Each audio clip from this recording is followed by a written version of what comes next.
It's a Friday, the 12th of September. Tilishumi nakubili impela. Nyanga yenyoni. Sotlamahle siyanivusela sibonga ukuthi nivuka nathi nalomhla ekseni kunguLesihlanu sithembe ukuthi sisephetha liviki siyile phetha in high spirits and that sonke siphilile emoyeni nasenyameni sithemba lisuku litawuba luhle lesingathembisa kona ukuthi luhlelo lutawuba luhle sibhekile namhla ukuthi sitabona intatheli yemsakazo Fabrice Msonera kubuka nje tindzaba temidlalo sihlangisemnikati sidlalile ibhola ema results ngicabanga ukuthi ngilawa lobonga wagatsa kulawa nje leswatayile nasihlangu sekuyawudlala bongose sitayiteka leyo frustration lesinayo around sihlangisemnikati lesisike saba expressed the same frustration has been expressed from the highest seat in the land a couple of months ago during the Ingwenyama Cup dinner.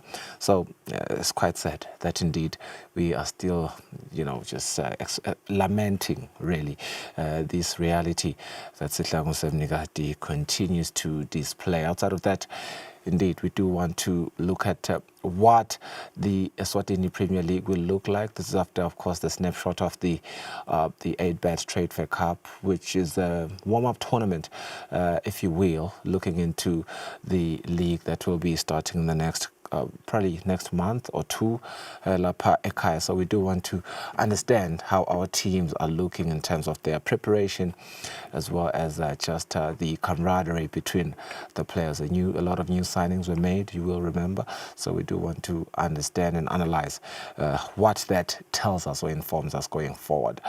The English Premier League enters match day 4. Interesting matches.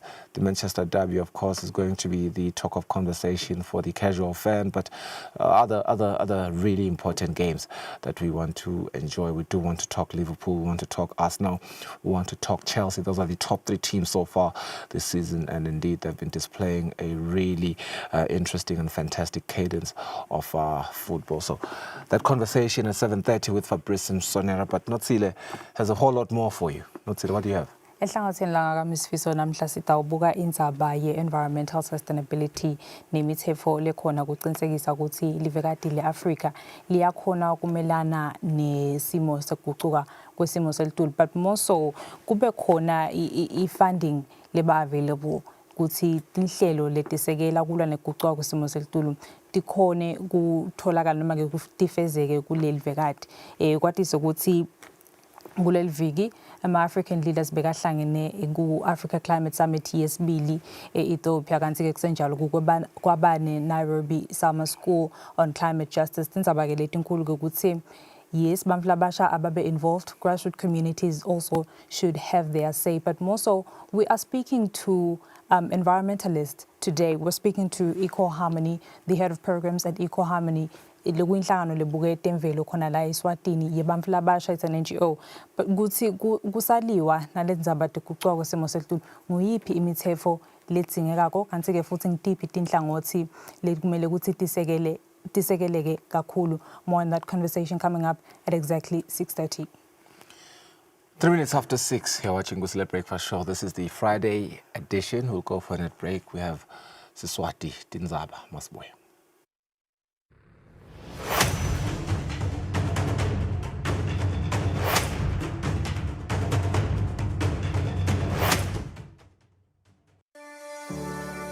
Eswatini TV has signed a code of conduct that is enforced by the Eswatini Communications Commission. We are committed to reporting news that is accurate, comment that is fair, and programming that does not amount to hate speech or the description of gratuitous violence or explicit sex. For any complaints of our programming, please contact us on 2411-9600 or email info@eswatinitv.co.sz. You can also contact the Eswatini Communications Commission on 2406-7000 or write a letter to ECCOM on PO Box 7811 Mbabane. Email address is info@ecom.org.sz.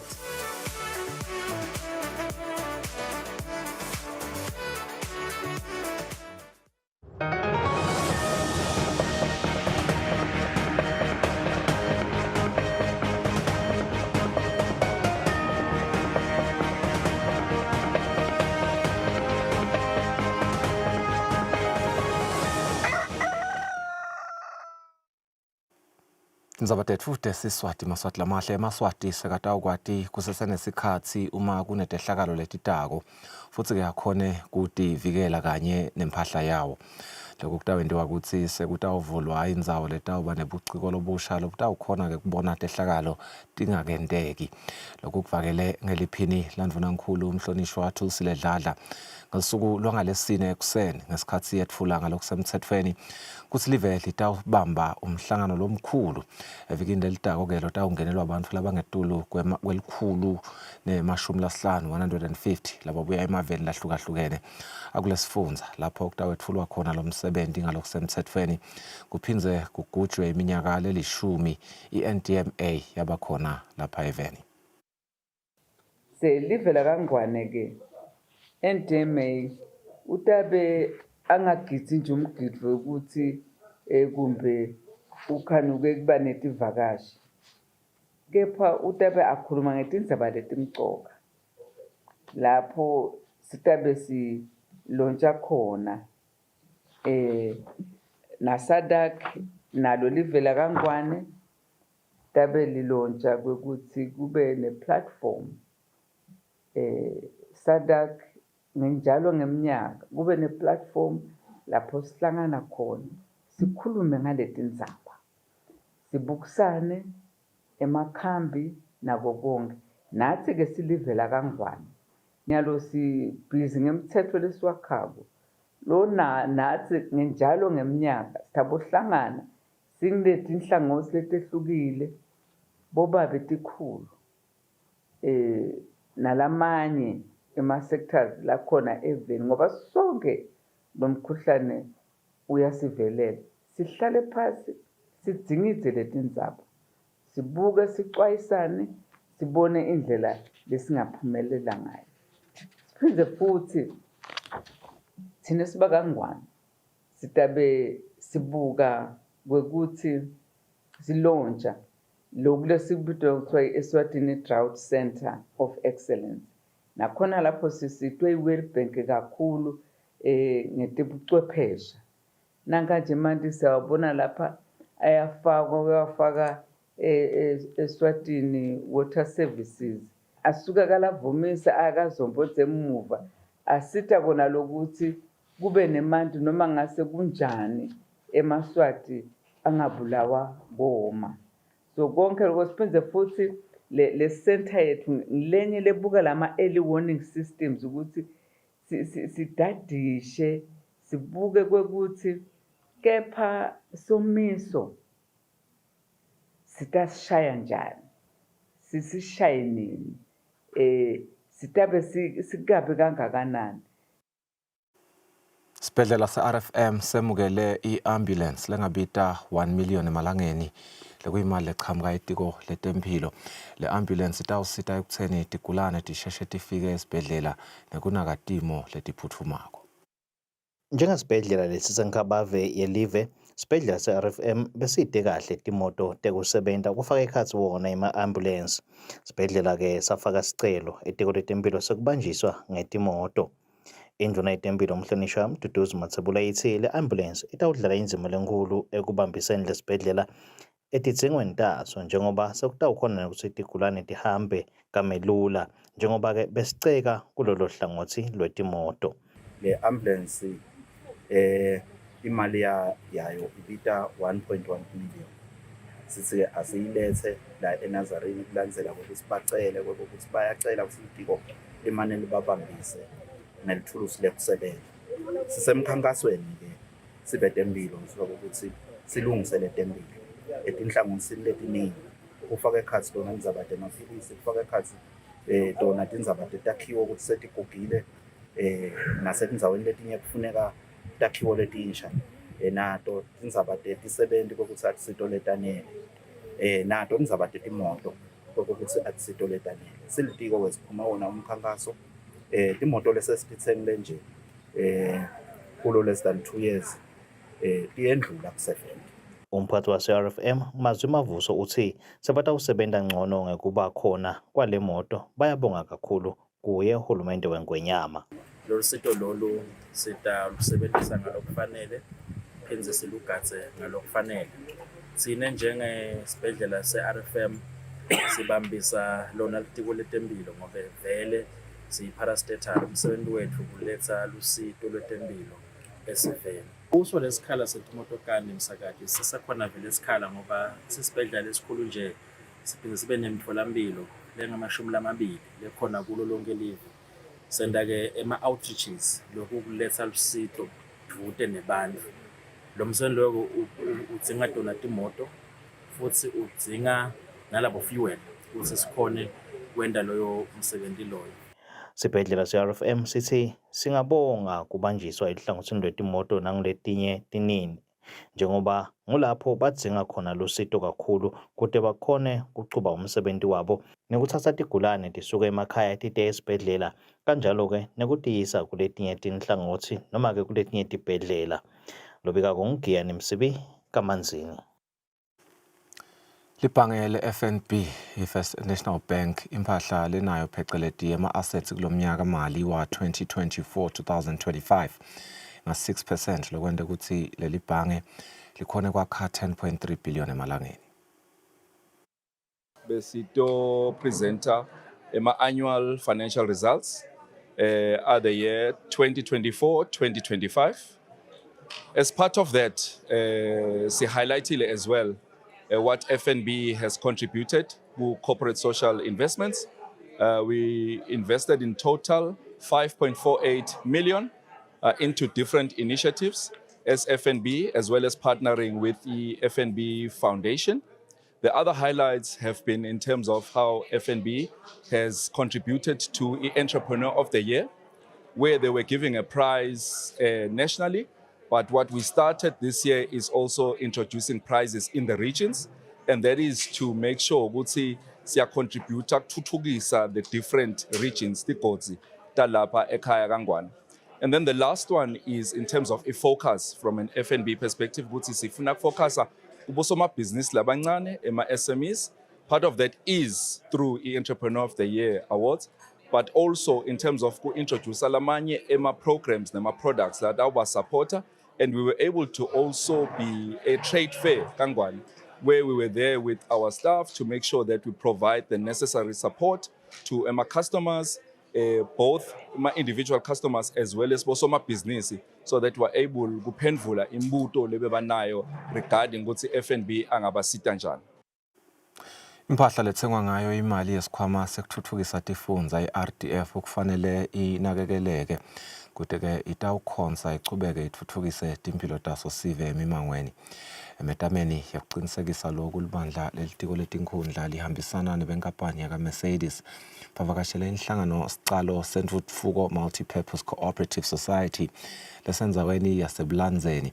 Bafike-ke bafundzisa emalunga ikakhulukati umshayeli weloli leyatsengelwa yona ngendlela yekuyiphatsa kahle kanye-ke nekuyisebentisa.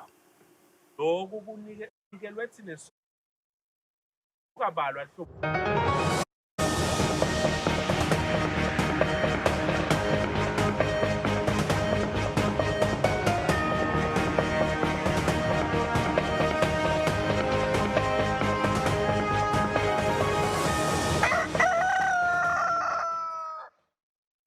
Sihlalo wenhlangano ledlalisa ibhola esifundzeni sakaHhohho Dr. Comfort Shongwe uthi imidlalo ye-league kulesifundza kubhekeke ukuthi iqale kulemphela sonto. Uthi isizathu lesikhulu lesende ukuthi basheshe baqale kulokwetama kubambisa lamacembu ukuthi asheshe abone lapho anedinsaye yakhona akhone kutfola badlali labasha kungakapheli isigaba sekuthenga nekuthengiswa kwebadlali. Lokhu-ke kubhekeke siphele kule nyanga lesedulu leso sigaba. Tingakwenza batetfu asibahlole netmarket sitawubuya sichubeke nelihlelo masinyane.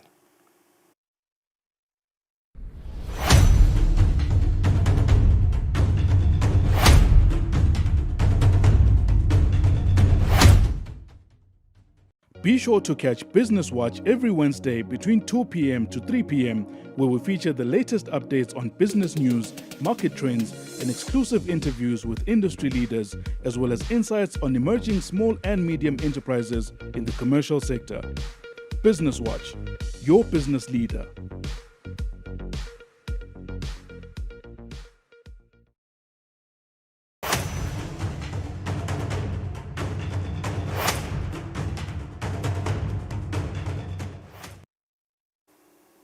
Ngiphinze ngamukela ngolumhlelo lisolo lihlelo ikusile breakfast show kuna i-conversation lesitoba nayo nyalo sibuya kuyo nje impela somvo lenkulu sitawungena kulenyeke noko but-ke sibuya nje kumphela somvo lenze lebe yihle futhi lapho khona imbali beyisikisa imbi kwamakhosi bekungumhlanga ceremony weminyaka wa 2025 siboneke bamfuba attende ngebuningi kanti-ke lokuhlele bese siyakunaka ukuthi lona ngumkhosi longahlanganisi nje bantu ngetemasiko kepha uphinze futhi ufake sandla ekufuleni umnotho welive kakhulukazi ehlangothini letekuvakasha libandla letekuvakasha ke even libe selikhokha inombolo lana ukuthi babalelwa ku 34,599 bamfu labefikile kulempela somvo lekukhomba ukuthi bakhulile noma ke bakhule nga 5.8% nabacathaniswa nesikhathi lesifana ngeminyaka wa 2024 kuvakabani sesita ukukhuluma nalobukete kumaketha khona ebandleni laka ETA Chunki Mdluli nguvusele Mdluli ngwemukele ehlelweni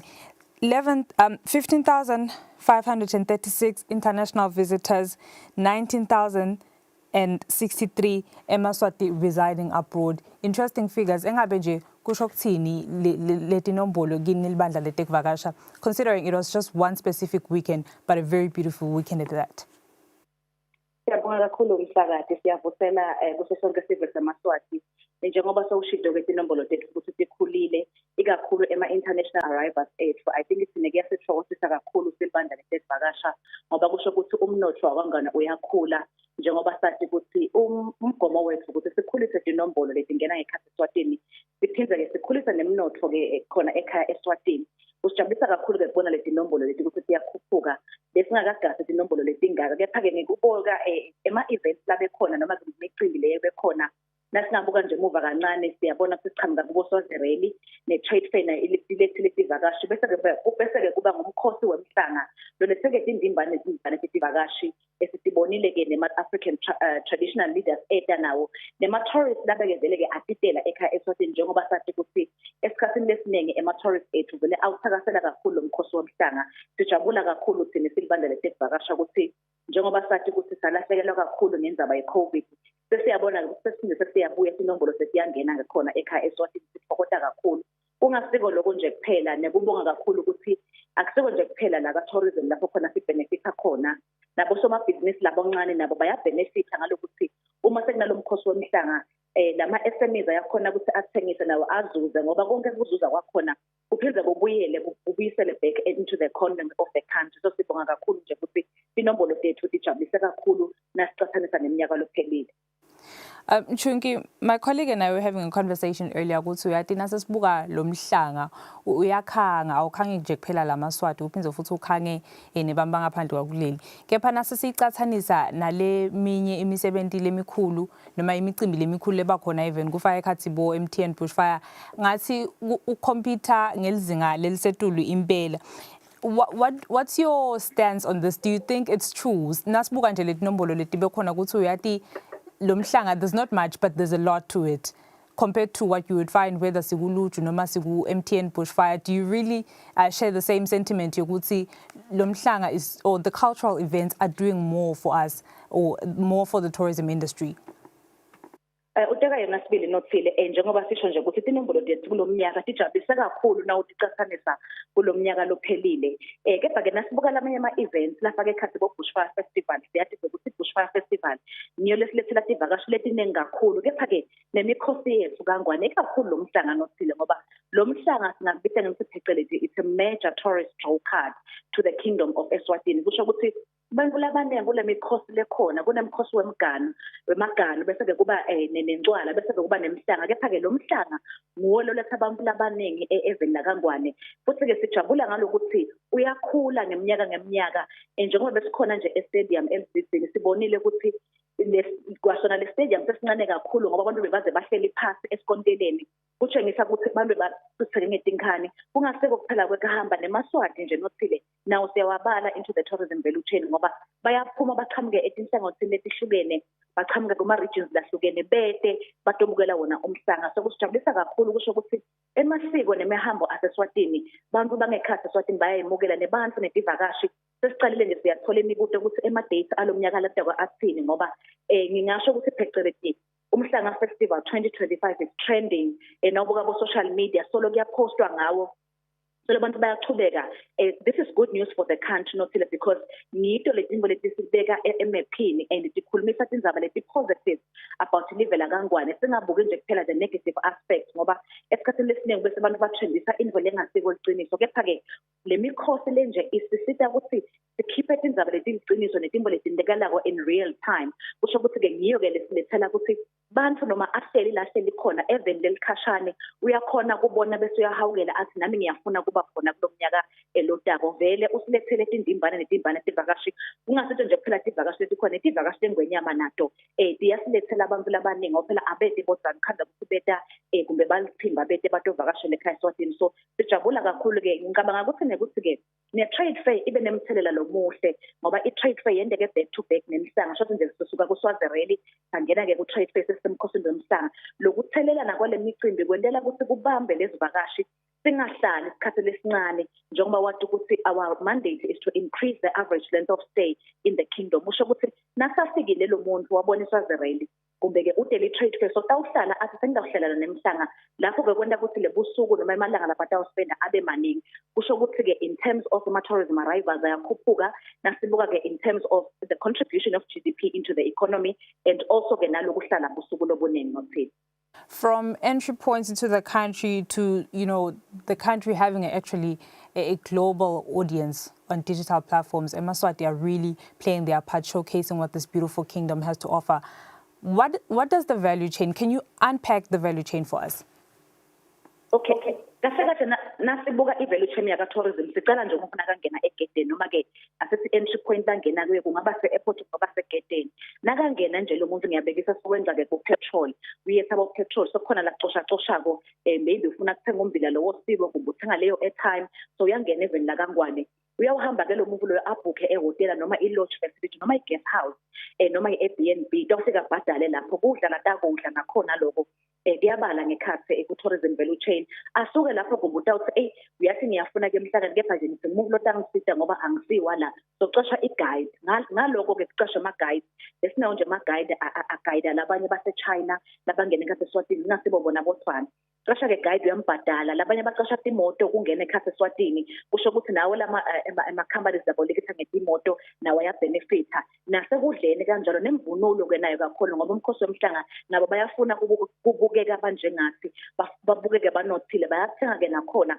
labanye ukhazeka ukuthi bathi noma ngabe ngidela umkhosi womhlanga ngicela kubona live la Kangwane bahambe-ke bavakashe bahambe-ke bende lawo ma-activities ungafaka ekhathi ama-game drives ungafaka ekhathi ama-activities asakhathi bo-cultural village bomsamo badinge live la Kangwane noma bende loko lokunye lokukhona eveni la Kangwane bese-ke bayela lo mkhosi kusho ukuthi nje le tourism value chain yethu ilichungechunge lelizwe lelena ukuthi lo muntu ukuthi ahlale abhizi angendi info yinye nalokuthi-ke kuyasitakala nalama-activities noma-ke kumbe labo labasabancane basakhula ebhizinisini ukuthi bakhone kubenefitha kungabenefithi kuphela emahhotela noma kungabenefithi kuphela abantu abathengisa kudla nalabantu umsebenzi wetandla sibabonile nje bakhangisa ebhizinisi bathengisa yona imvunulo ema-tourist athenga lapho nemaswati nje labekashodela imvunulo bathenga kusho ukuthi the tourism value chain yakhona iyachubeka ibenefit emaswati le mikhosi-ke lenjena nothile isisita ukuthi akubenefithi lo mkhulu kuphela lo ngisoma hotela kepha nalo lapha phasi lothengisa kona imvunulo noma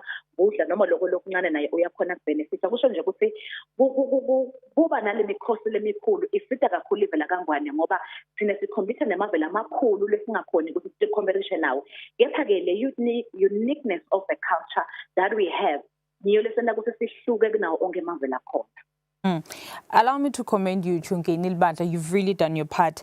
The statistics have it good. See, this past weekend alone, leading visitors were coming through from RSA and Mozambique, of which I understand good. These are countries we do have the trial agreement with. Also, just in August in Bonile, Napuma, Gu Regional Activation, Mpumalanga, Napinza Futsi, Naya Kona Maputo to unpack events calendar Yelivela Eswatini for especially the months of August and September. Also, let's say Bonile Gubena tourism going in Daba. Between now and the next cultural event, yes, we do have the second leg of the Kusile Umhlanga, but from then we're going to have a look at, or we're going to experience the Ingwala ceremony. What are the activities then?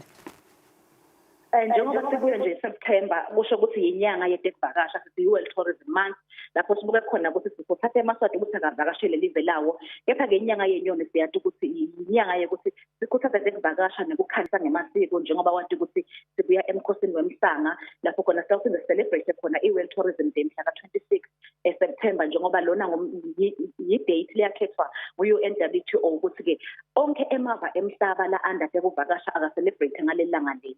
Nasisuka ke lapho msakathi sesivele singena kiyo i-festive season njengoba wathi ukuthi ngedekuvakasha kufuna ukuthi uplane ahead lapho ke sizabe silonja ke i-festive season campaign yethu ne-roll out campaign ukuthi sizabe senta ini Eswatini Tourism Authority ukhanga ke ukuthi abantu abete even Eswatini ngema-holiday akhisimusi njengoba sewushide ukuthi bese ke kungena umkhosi wencwala nawo umkhosi wencwala uyawa attracta ema-tourist ngoba bayafuna ukubona ukuthi yini umkhosi wencwala futhi kwentiwa ini nasisuka ke lapho futhi nabo January February siyatheke kusesikhathi ke lapho ke sengumkhosi wemagano nalapho siphinde siphume ke tinkani siyophinde siyo-activate siyomaketha live la Kangwane kungasiko nje lokho kuphela siyaxhumana nalababhalako betindzaba labanema-questionnaires labafuna kwathi ukuthi lokhu kwentiwelana kusisita kakhulu ke lapho ngoba nase ku-generate lama-articles kusisita ukuthi kusibeke emaphini ukuthi sikhone kupromote live la Kangwane kusho nje ukuthi kutaba kuningi nothile kepha nje siyakhuthaza ukuthi balalele babukele bahlalele basilandele emakhasini ethu Facebook, Twitter, LinkedIn na Instagram batobona ukuthi libandla ledekuvakasha lini lihlelile ikakhulu for lenyanga yedekuvakasha lokumSeptember. And lastly, Chungi, you did mention good World Tourism Day is coming up on the 26th. Actually, it's the 27th, but I guess you will be having the commemoration on the 26th or the observation. The theme is tourism and sustainable transformation. For the tourism industry in Eswatini or for yourselves as the authority, what does this theme speak to in particular?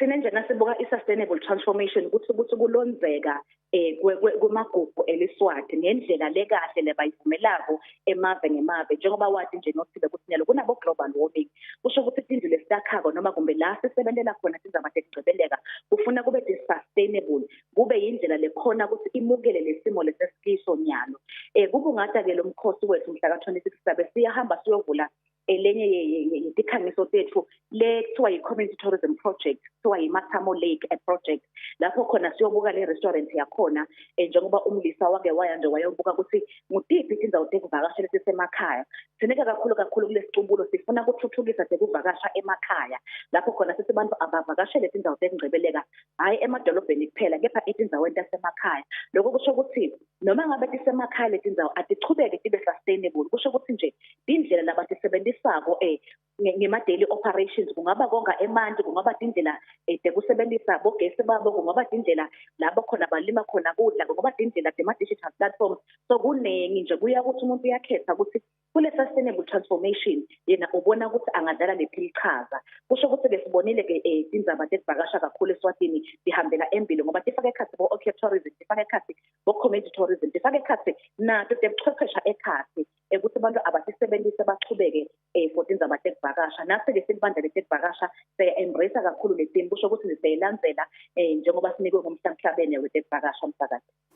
Chunki, thank you very much for your insights. Loyo ngwalumuhle ngochunki mdlulu buke tekuvakasha ebandleni leSwatini Tourism Authority asichazela nje kabantu kwatisa ukuthi bakhokhe inombolo ukuthi ngempela somvo yawo umkhosi wemhlanga linyukile linani letivakashi letingene kuleli ngoba betibalo nje tithi letinombolo betime lapha ku 34,599 emaviki la ngenile noma tivakashi letinyenti letingenile kuleli tichamuka khona even lase South Africa nabo Mozambique kanti ke lamanye emave kufaka ekhathi Zimbabwe, Malawi ne-Netherlands kulokunye la kwetawo ukuthi hlangothi nje letekuvakasha leyo ke bese seliba nemthelela lomnyenti kubosomabhizinisi labancane nalabakhulu iphindze futhi kanye nasehlangothini le-accommodation njengoba ke emahhotela kule mphela somva lesiphuma kuwo bekabhukhiwe kakhulu eyabhukha afika ku-86.7%. Kwalumuhlelo lihlelo Kusile Professional Staff Sal Careful nasibuya hlelo liyachubeka.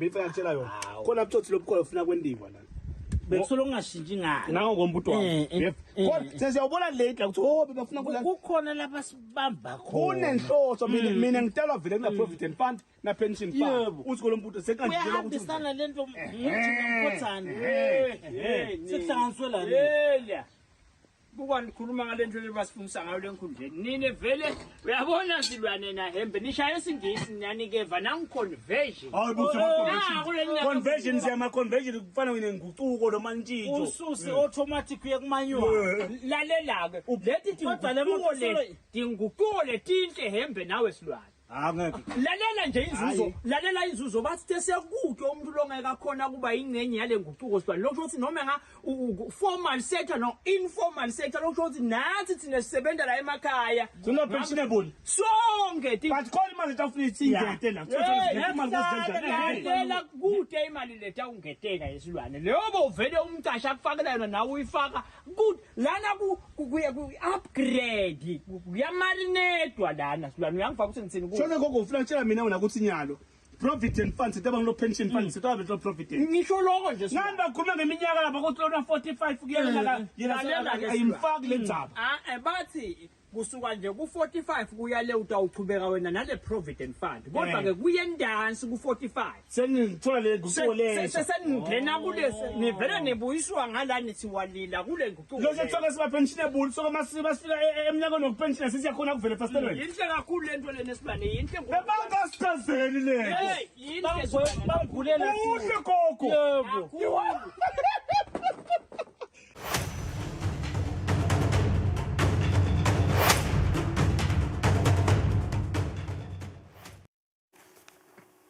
Welcome back. You are still watching Kusile Breakfast Show. Onto this conversation now. Nearly 2 weeks into the month of September, talks on Africa's environmental future are challenging governments and stakeholders to not only chat, but also swiftly act on strengthening the region's resilience and adaptation. We first saw the Africa Climate Week, followed by the Nairobi School of Climate Action and Justice and the headlining Second Africa Climate Summit in Ethiopia. On one hand, we do have leaders African leaders pushing for a $50 billion investment per year for a new climate solutions initiative, and on the other, to avoid non-economic losses such as the erosion of livelihood traditions, indigenous species, and etc.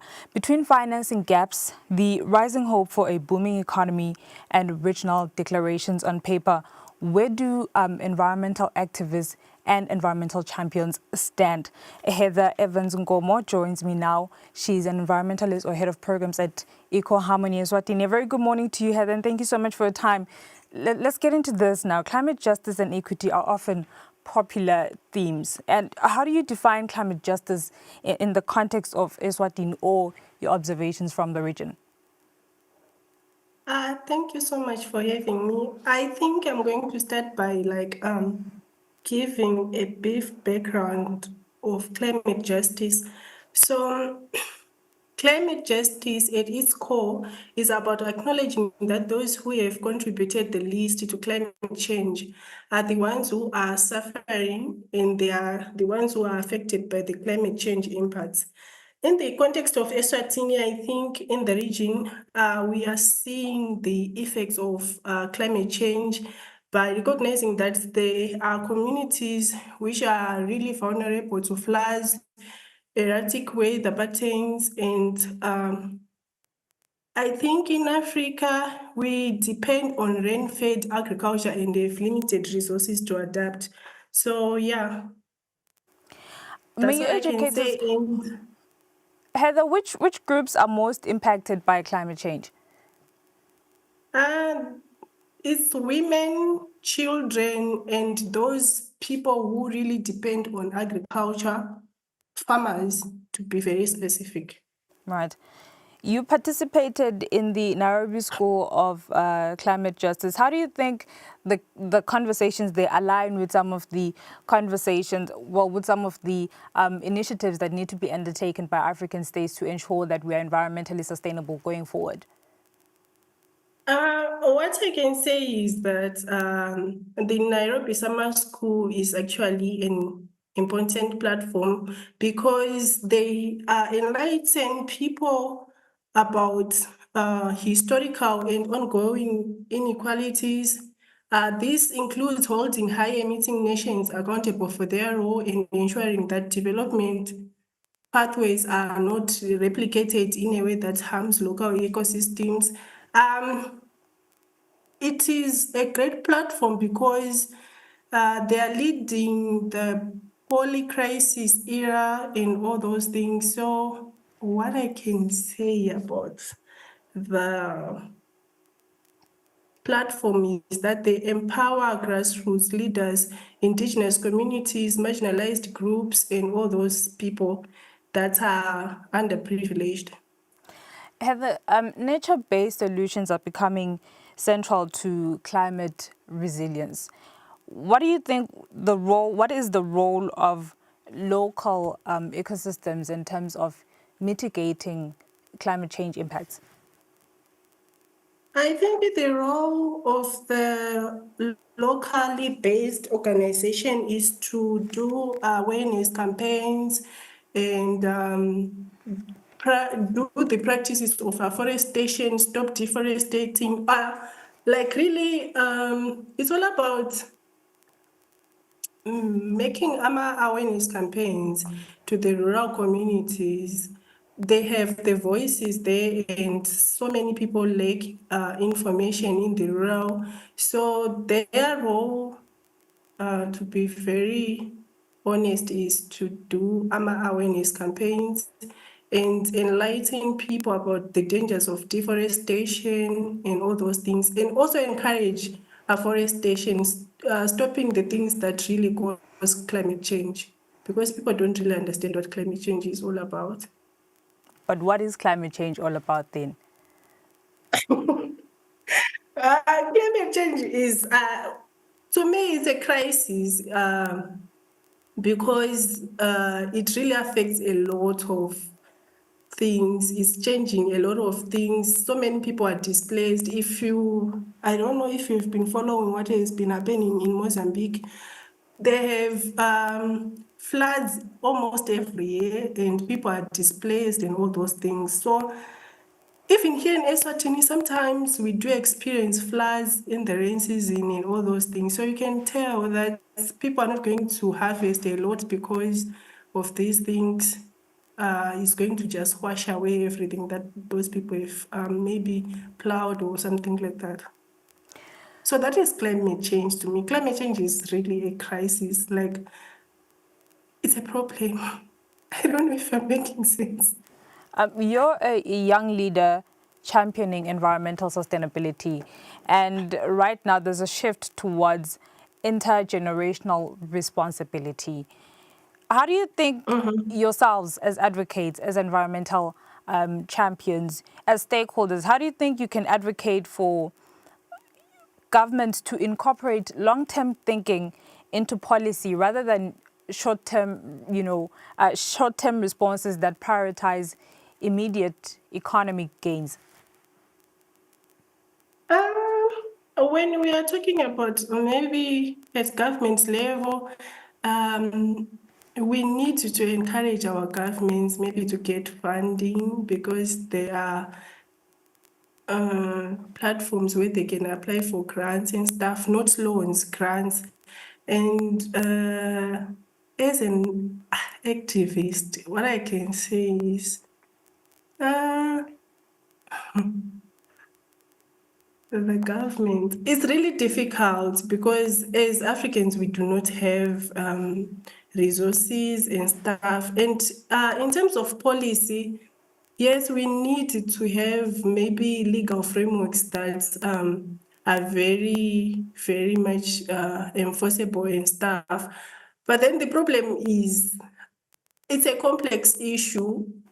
If we, for example, as Eswatini, adopt a particular whatever, like a policy, you'll find that that policy can actually hinder us from getting funding from above. So I don't know how they can actually navigate through that and get funding, but it's really difficult, and it's more of a political issue of which I can't really do on that one. Right. To be very honest. You are proposing legal frameworks. You say it's quite a complex issue, but perhaps you can fill us in on some of these frameworks that need to be implemented.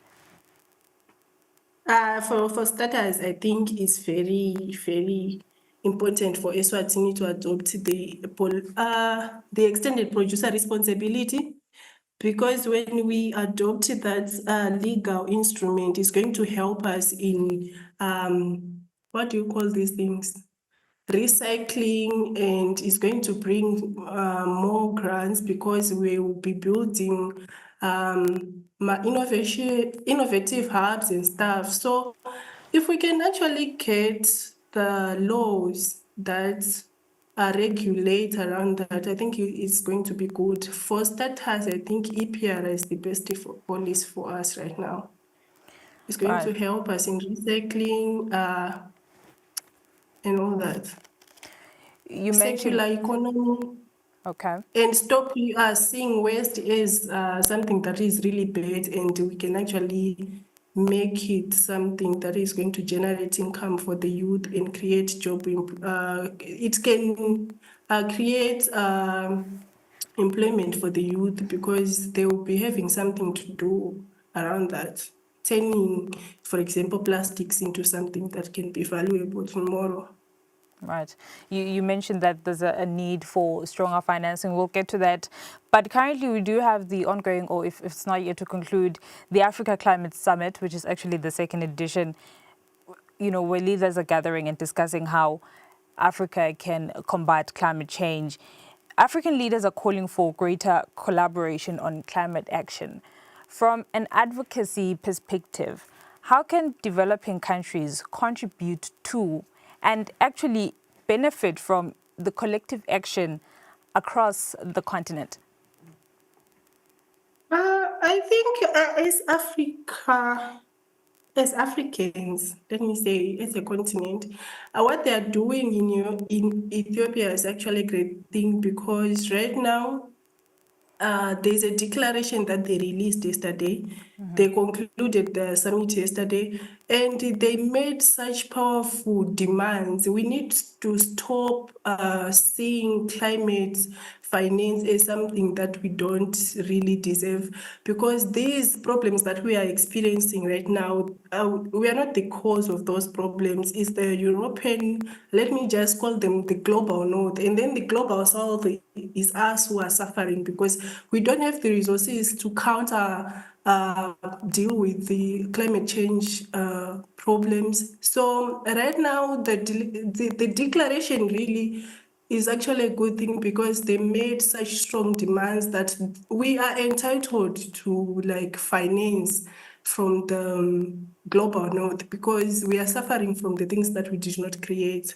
So their voice really, I hope they are going to join hands with other blocs like the least developed nations, not only from Africa, but other least developed nations, maybe in Asia and all that. So that's all I can say right now.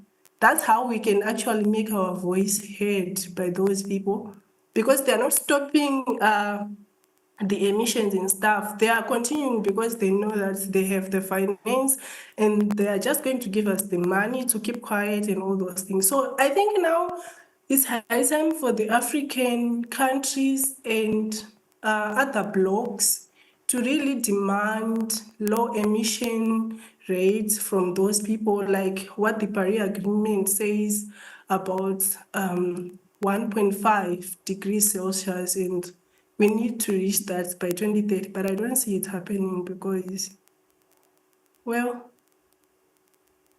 Well, given the declaration, and often whatever agreements are made are never really fully implemented due to certain setbacks, of course, and politics.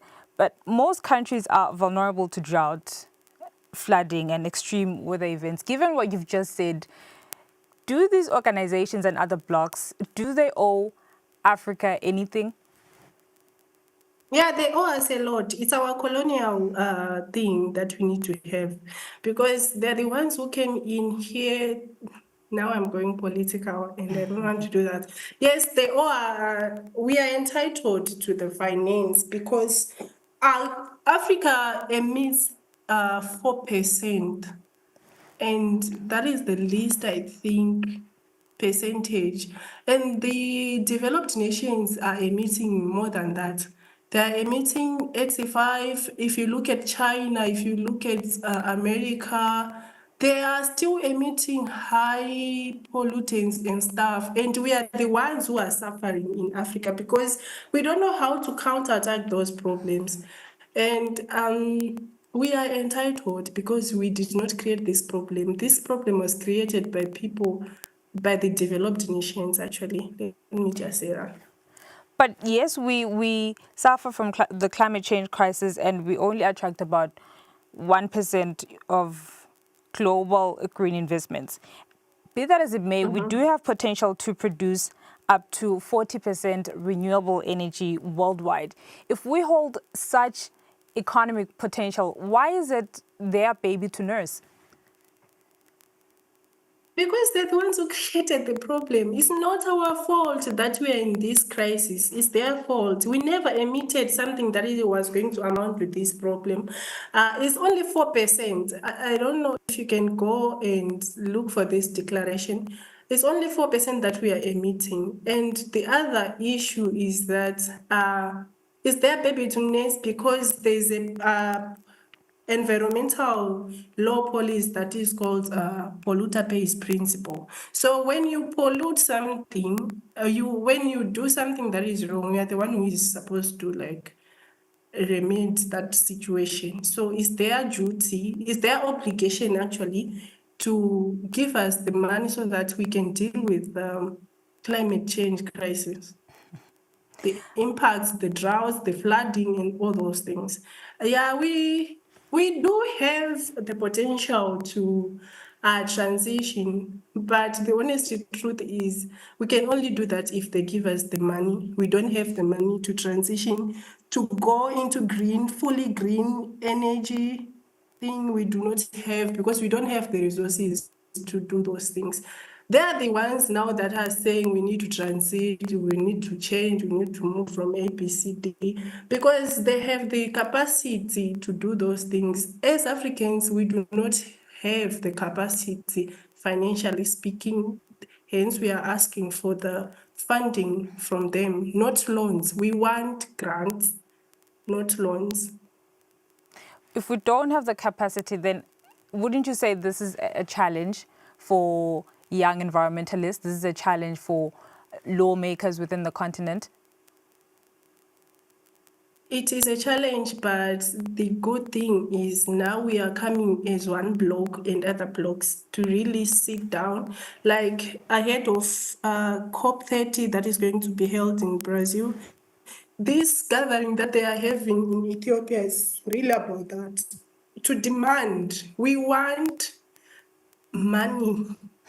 It's a problem for policymakers to even maybe enact laws that stops people from emitting maybe bad things or something like that, because we depend on those things. Like, for example, in Africa, there's so much coal, there is gas, we have natural gases and stuff. So if we are to stop having our own natural resources and turn into transition, whatever, it's going to be a challenge because we don't have the resources, the money to really transition. That's why we're asking for them we are demanding them to give us the money in order for us to transition, because we do not want to have this problem any longer. We want to deal with climate change. While we I think by 2030. Okay, sorry to interject there. While we tackle resource mobilization, there's much emphasis on African-led solutions to the climate crisis. What is your view or thoughts or reflection on how continental discussions as such relate or translate to the realities faced by grassroots communities?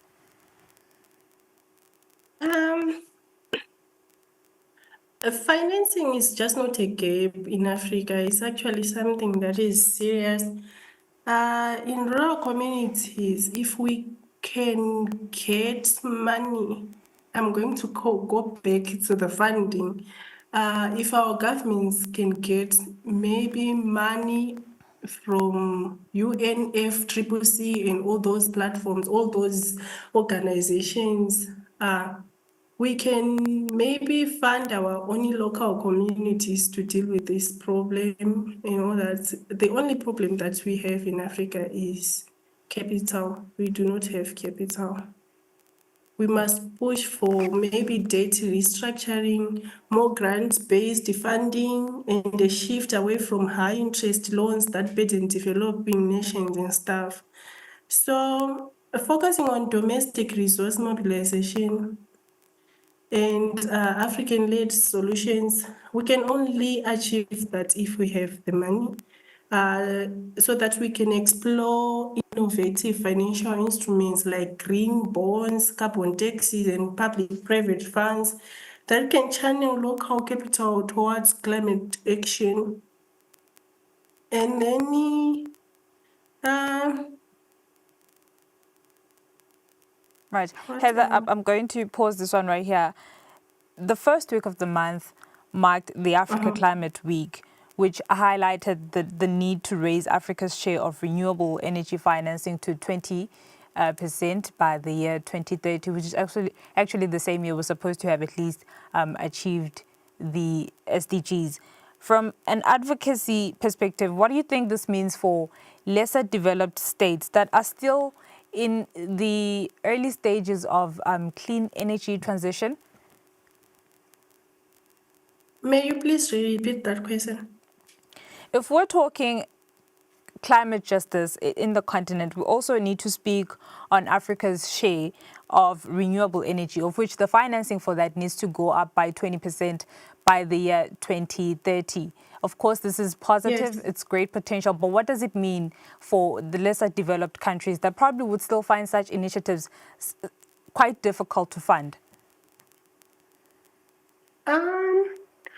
For us, we are very much poor in terms of finance, and I don't know how we can actually raise 20% towards renewable energy, because we are already doing less. Like, we are not supposed to be worried about those things, because as Africans, as the least developed nations in Africa, we are not causing any harm, if we are to be honest with ourselves. It's more of a political point of view, but us contributing something is like we are straining our little resources towards something that we did not even, we are not supposed to suffer or to even contribute anything to these things. They are the ones who are supposed to give us the money. Contributing 40% of global greenhouse gas emissions globally, that's just the African continent alone. This is harm, though. It's 40%, yes, it's harm. It's 4%. 4%. Okay. Yeah, it's 4%. It's still harm. Globally. 4%, it's a harm. Yes, I understand where you are coming from. It's harm. We are causing harm, but it's not that much. I'm sorry, it's not that much. The only thing that we can do right now as the least developed nations is to try to plant trees. It's easier for us to do those things. Afforestate, stop deforestation, stop maybe for us to stop using things like coal, natural gases and stuff. That's our source of money. I don't know if I'm making sense. You are making sense. So then, financing gap, how do you think we can then bridge it? The financing gap, I think when we are talking about climate change, we need to stop getting the loans.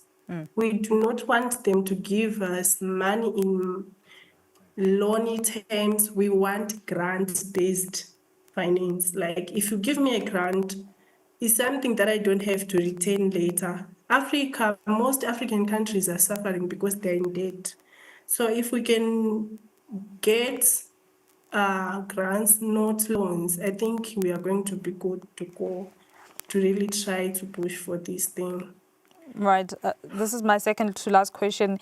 Have the energy transitions and adaptation measures often leave behind rural or marginalized communities? What are the strategies that we can adopt to ensure that we make climate action inclusive? And, while we do that, we are pushing for community-driven decision-making or policies. I think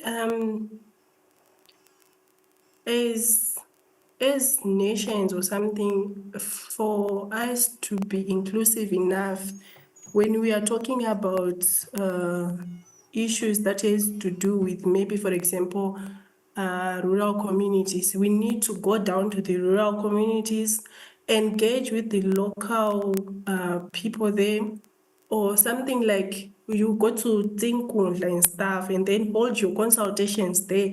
They are the ones who are going to tell you their problems, not you telling them that you have to do ABCD because you're going to suffer from ABCD. Because sometimes you tend to see that the problems that are just talked by the people, especially in government, are not really the problems that the rural people are facing. So if we can go down there and talk to them, make consultations with these people, they are the ones that are going to give us the feedback that we need. And if we get the information that we need, we know exactly what to do in terms of mitigating the problems and stuff. So governments or any stakeholder that is trying to have a meaningful impact must go down to the rural communities, talk to the people in the rural communities, try to engage with them, don't sideline them because they're really important. So that's all I can say, I think. All right. Finally, what does true climate justice look like for the continent or for Eswatini if we take into account the similar leadership that we have in rural dependence on land and water and the need for both development and sustainability? Prior to 2030, what would climate justice look like for you? Climate justice is all about realizing, justice, but it's about realizing that we are not the cause of the problem. And if we want to rectify the problems, the people, the responsible nations are the ones who are supposed to come and offer some kind of financial help because we are suffering from the problem that we did not create as Africans. So justice is when the offender is showing that he's regretting his actions or her actions by improving or by just offering some help because they have the capacity to give us the money. Right now, we made the demands that we want at least 300 billion per year. We are entitled to that. So as Africans, we need to demand more. It's our colonial legacy. It's something that we have to benefit of from this whole thing. That's what I can say. Right. Heather, thank you very much. That was Heather Evans Gomo, Head of Programs at Eco Harmony Eswatini, chiming in on Eswatini, on Africa's environmental sustainability and how our leaders, we need to mobilize resources, but more so, we need to move from rhetoric to action as a continent. This is Kusile Breakfast Show. The show continues immediately after this.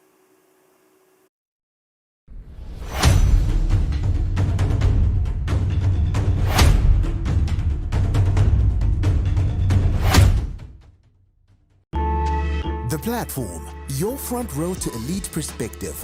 A show featuring real conversations that lead to real growth and impact. About 4 young professionals sit at the table with a champion.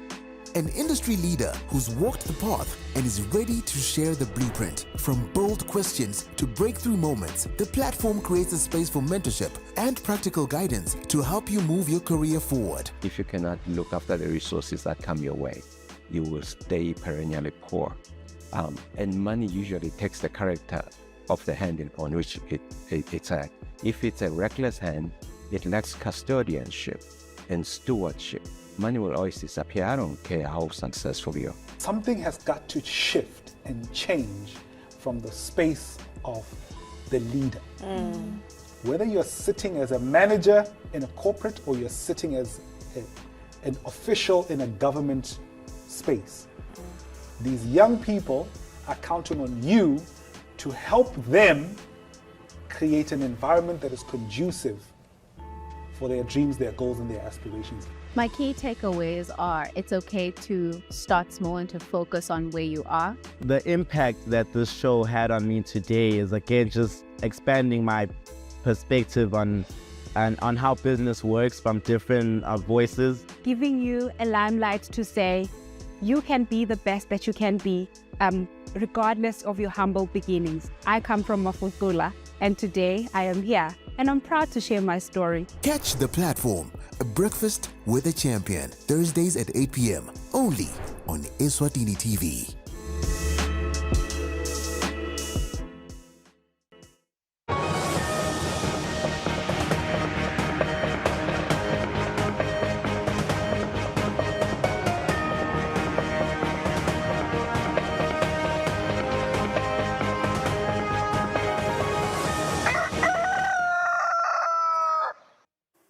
Welcome back in our English news this morning. His Majesty King Mswati III has called on the nations of the world to seek peaceful solutions to global conflicts so that humanity may turn the page on war and focus on development. The King made these remarks at Luzita Palace on Thursday, where he received letters of credence from 5 newly accredited ambassadors representing member states of the European Union.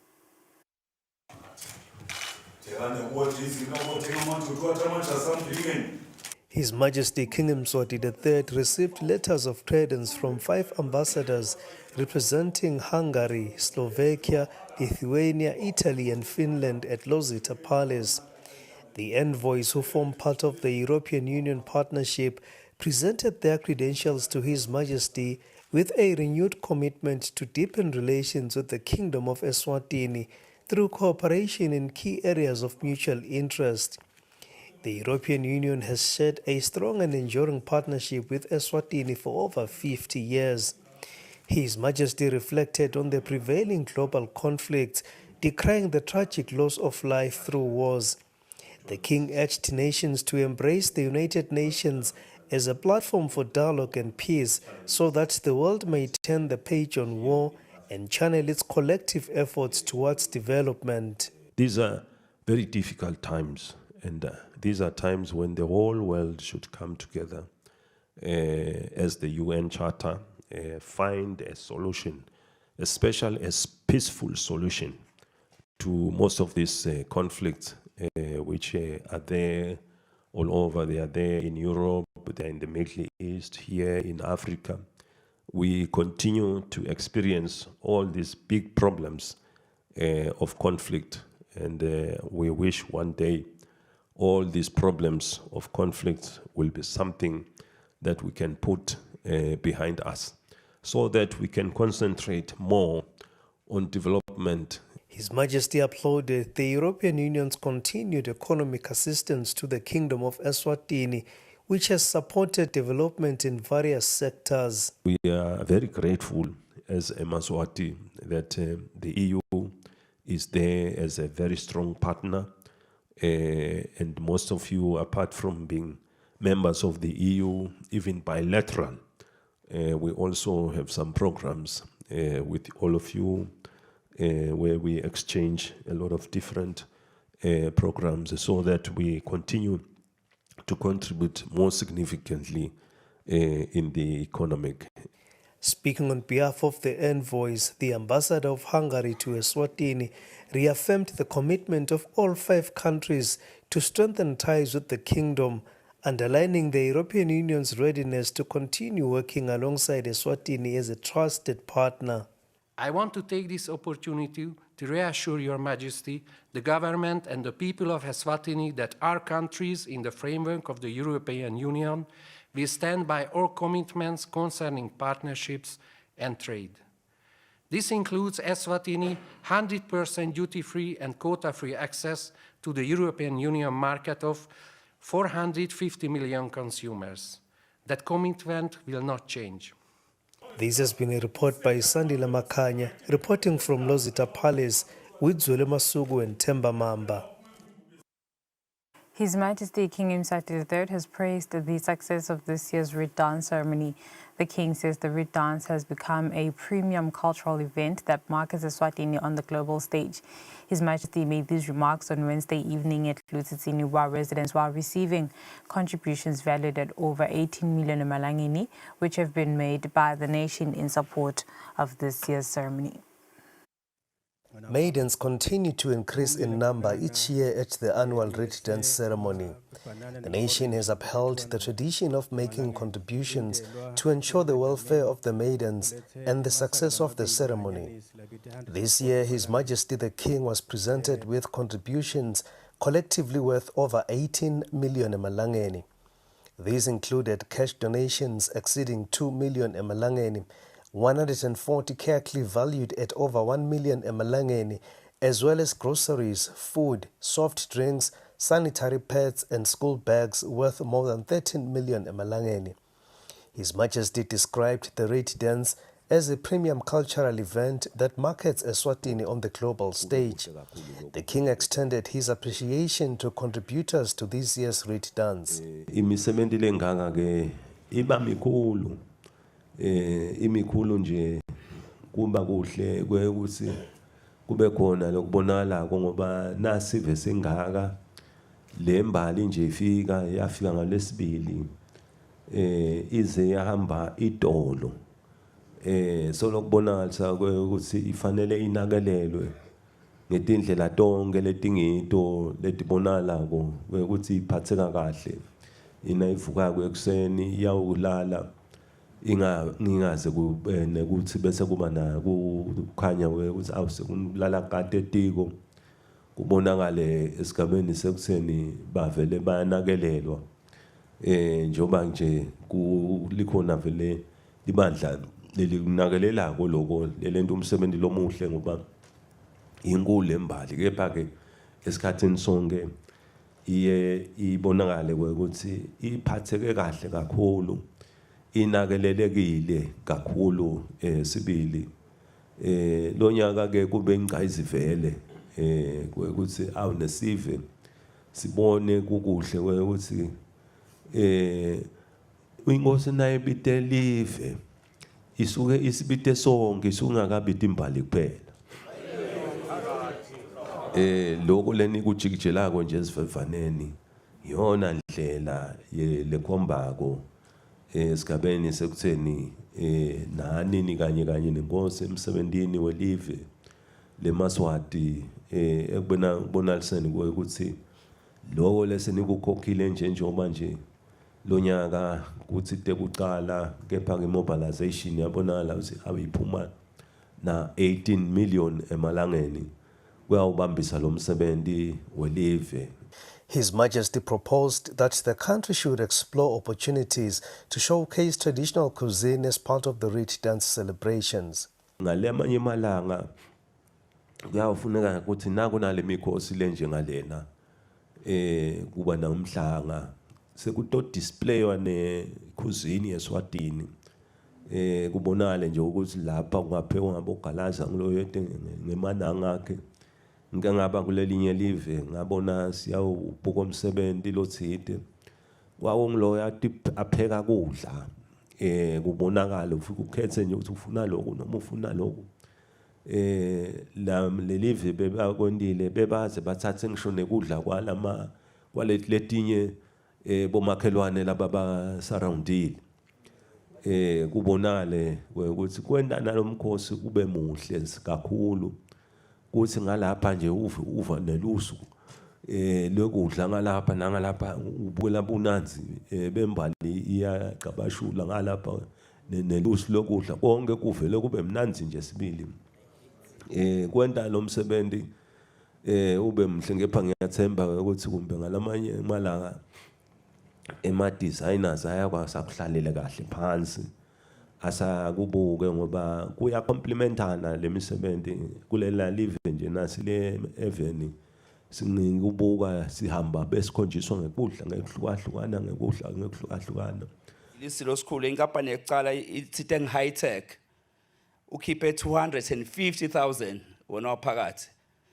Contributors to this year's ceremony include Bantrabeng Hosi, government, companies, business people, the Pan-African Tourism Board, and individual Eswatini who came bearing different gifts. His Majesty the King noted that the contributions would also support the upcoming Kusile Reed Dance. This has been a report by Sandile Makanya and Temba Mamba, reporting from Lutsitsini Royal Residence. The Kingdom of Eswatini will soon send a delegation comprising of representatives from the Ministry of Labour, Education and Economic Planning to Ethiopia to get insights on how Ethiopia has transformed her vocational education. This was said by the Prime Minister Wasat Lamini during his visit to Ethiopia's Vocational Centre of Excellence. The Federal Republic of Ethiopia has 1,800 vocational colleges. Some are public, some are private, while others are controlled by non-governmental organizations. All the 1,800 centers are monitored by the Ethiopia Center of Excellence. When visiting the center on Wednesday, the Prime Minister Russell Lamini was received by the Minister of Labour, Excellency Muferihat Kamil. The minister informed the Prime Minister that the vocational sector is going through an extensive reform exercise to align it with the government 10-year National Development Plan. She says government is the one who funds much of the TVET program because those who attend public schools do not pay any tuition fees. We are here to learn from each other, to complement our efforts, and yesterday's remark on the girl that we were together tells a lot about how you're aspiring for your country so that by complementing our efforts, we can make a difference and we can make together Africa great. The Prime Minister was shown different aspects of the program, from robotics to installation of electric car engines to agriculture projects. The Prime Minister says the Kingdom of Eswatini has a lot to learn from Ethiopia in its quest to transform the vocational sector. We will send a formal request with the Minister of Labour here, the Minister of Education and the Minister of Economic Planning. A task team that will work on transforming our TVET to see what they can learn from here. As they will also be doing the same from around the world. We've set ourselves a very high target. We will be partnering with developed countries as well, where we will send our labor where the qualifications that we will be producing will also be accepted. On another note, the Prime Minister visited new premises of the Embassy of the Kingdom of Eswatini in Ethiopia. The Prime Minister encouraged the embassy staff to continue representing the Kingdom well.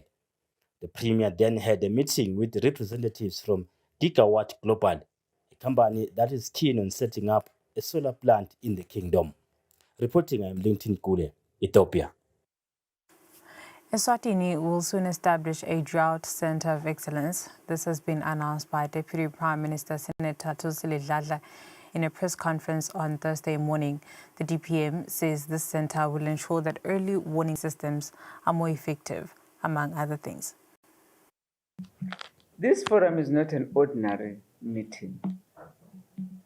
It is the beginning of a new era in the way we address one of the most persistent threats in Southern Africa. And drought is often described as the silent crisis. Unlike floods or storms, which arrive suddenly and with force, drought creeps in slowly and quietly. Its impacts, however, are profound and devastating. agriculture, water supply, energy, public health, education, and business are all severely affected when drought sets in. Entire communities face deepening poverty, loss of livelihoods, food insecurity, and worsening inequalities. The social and economic costs of drought run deep, leaving scars that can last for years. The Kingdom of Eswatini has lived through this kind of reality. The El Nino induced drought of 2016 was one of the most severe in our nation's history. The lessons from that experience challenged us not to wait for hazards to strike before we act. We adopted a comprehensive and forward-looking approach that emphasizes anticipation, preparedness, and resilience. And this is what this forum is about. It is about changing the narrative and ensuring that drought risk management becomes a proactive pillar of our development. RFM Hospital has received an ambulance worth 1 million emalangeni from the Ministry of Health. The ambulance was handed over by the Minister of Health, Honorable Mduduzi Matebula, who says the ambulance will assist in ensuring that patients reach the hospital on time. With the RFM hospital located in the country's hub, the hospital receives many patients daily, but with limited resources, especially on transport, it does not perform its duties to its maximum. The Ministry of Health has since handed over a 1 million worth ambulance to RFM. The Minister of Health, Honorable Mduduzi Matebula, says the ambulance will be fueled by government. The ambulance imali yayo ibita 1.1 million. Sithi asiyilethe la eNazarene kulandzela ukuthi bacele ukuthi bayacela ukuthi idiko limane libabambise nelithulusi lekusebenza. He says in the past 2 years, about 70 vehicles were handed over to various sectors. He says they are doing this to improve the situation within the health sector. The minister says with existing challenges in the health sector, they are trying all they could, though they cannot solve all the challenges and problems all at once. He says the vehicle will make work easy for the hospital. The RFM CEO, Mazwima Vuso, thanked the Minister of Health for the ambulance, saying indeed they lacked very much on the transport sector. Lolu sito lolu sita lusebenzisa ngalokufanele phindze silugatse ngalokufanele. Sine njengesibhedlela se-RFM sibambisa lona litiko letemphilo ngoba vele siyiparastatal umsebenzi wethu kuletha lusito lwetemphilo. The CEO pleads for more assistance, especially in the transport sector, in order to be able to fetch and receive patients in a day. Reporting I am Kian Msibi, Manzini.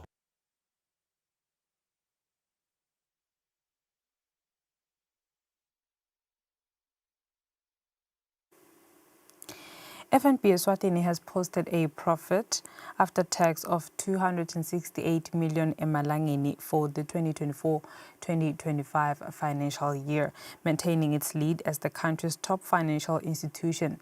The bank's chief executive, Thokozani Dlamini, says the bank's total assets grew by 6% to reach 10.3 billion emalangeni. Dlamini made the announcement during the bank's annual financial results presentation held at the FNB Eswatini head offices in Ezulwini.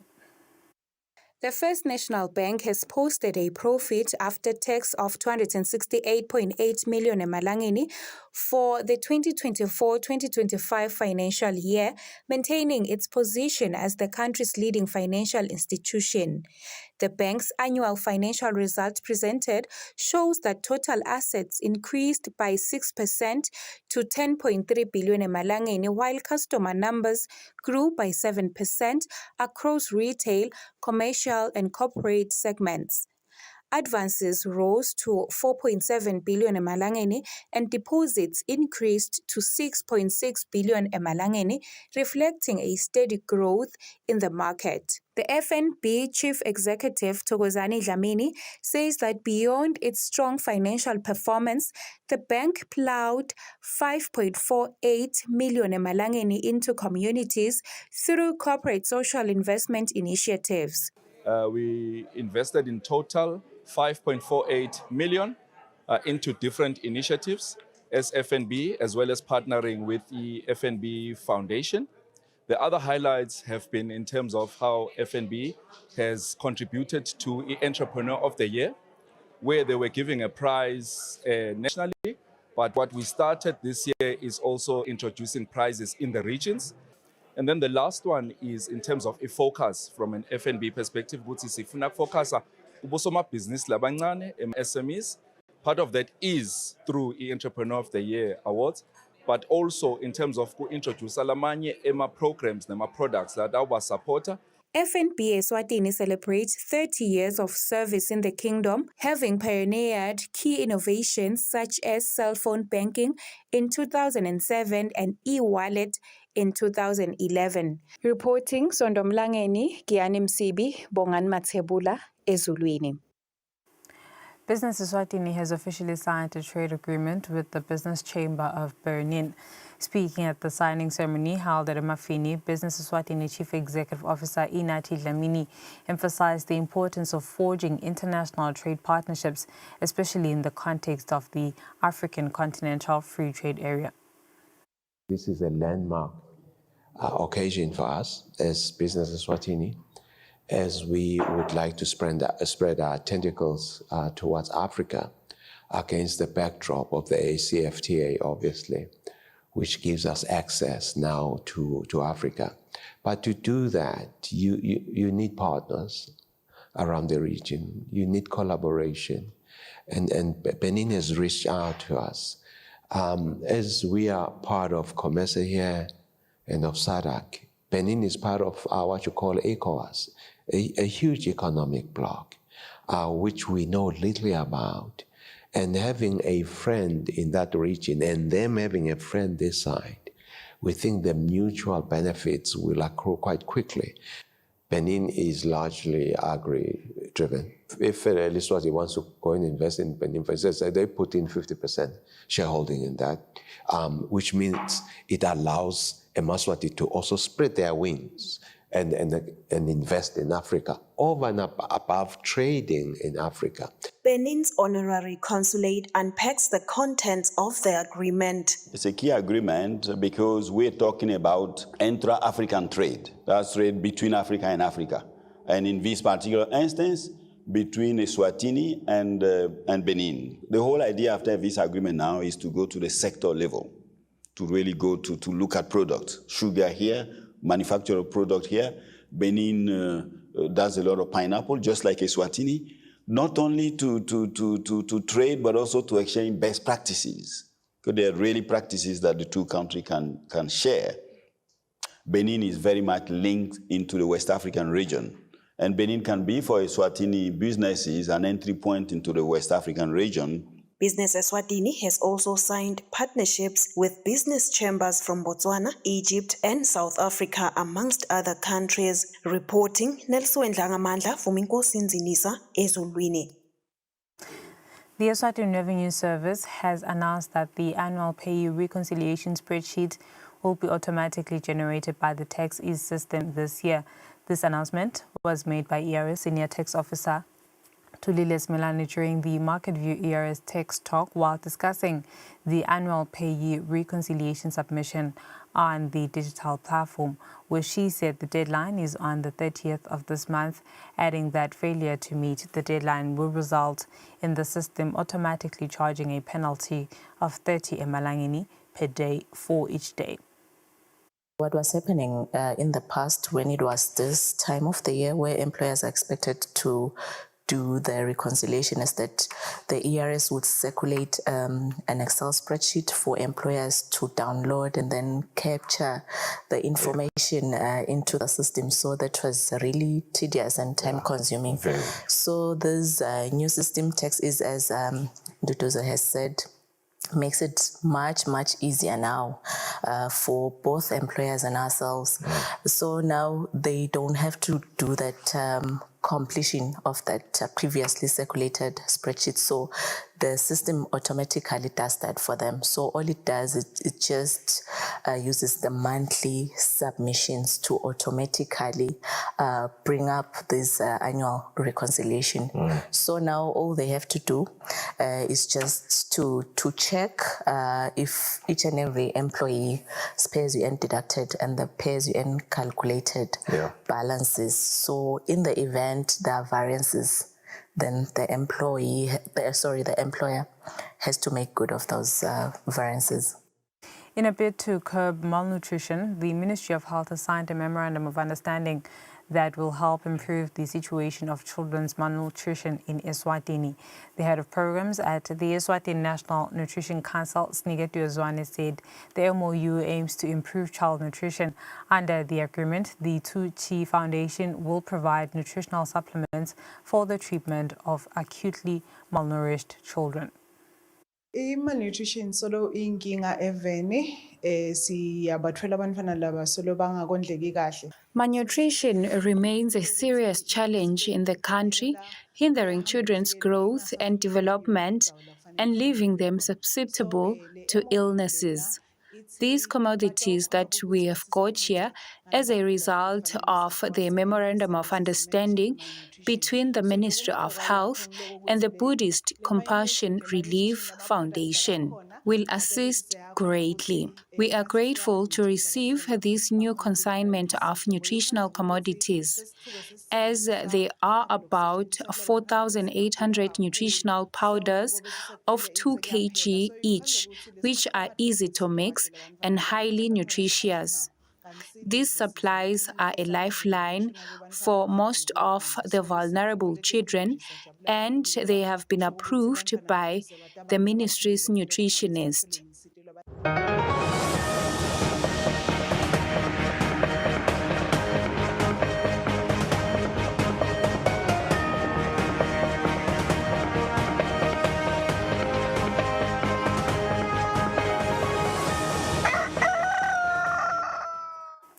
Moving on to sports, the Minister for Tinkhundla, Honourable Skhumbuzo Dlamini, has praised His Majesty King Mswati III for introducing a sporting competition like the King's Golf Cup, that not only attracts international golfers for the competition, but also attracts business individuals who will leave a positive impact in the Kingdom of Eswatini. The Minister was speaking during the Pro-Am King's Golf Cup prize presentation at the Royal Sources Spa in Eswatini. And with that, we wrap up our English news bulletin this morning. Stay tuned, because after the break, you are in for a treat or for our sports update with Fabrice Msonera.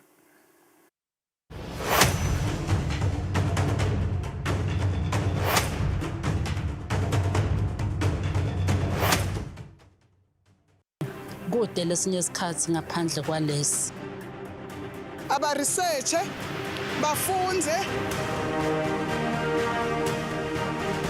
Being risky means ukuthi nalokuwa kwayo kulula. Nathi kufuna senze ukukhiqiza lokusemini.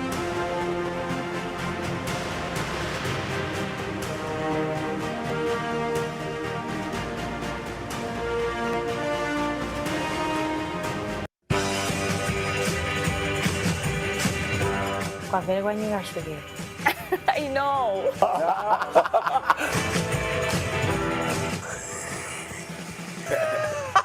It's risky, but I've done it several times. Guys, bafana bebola barong akiwa kakhona. Bachara yakhona basafaka snafe okhobe babelele.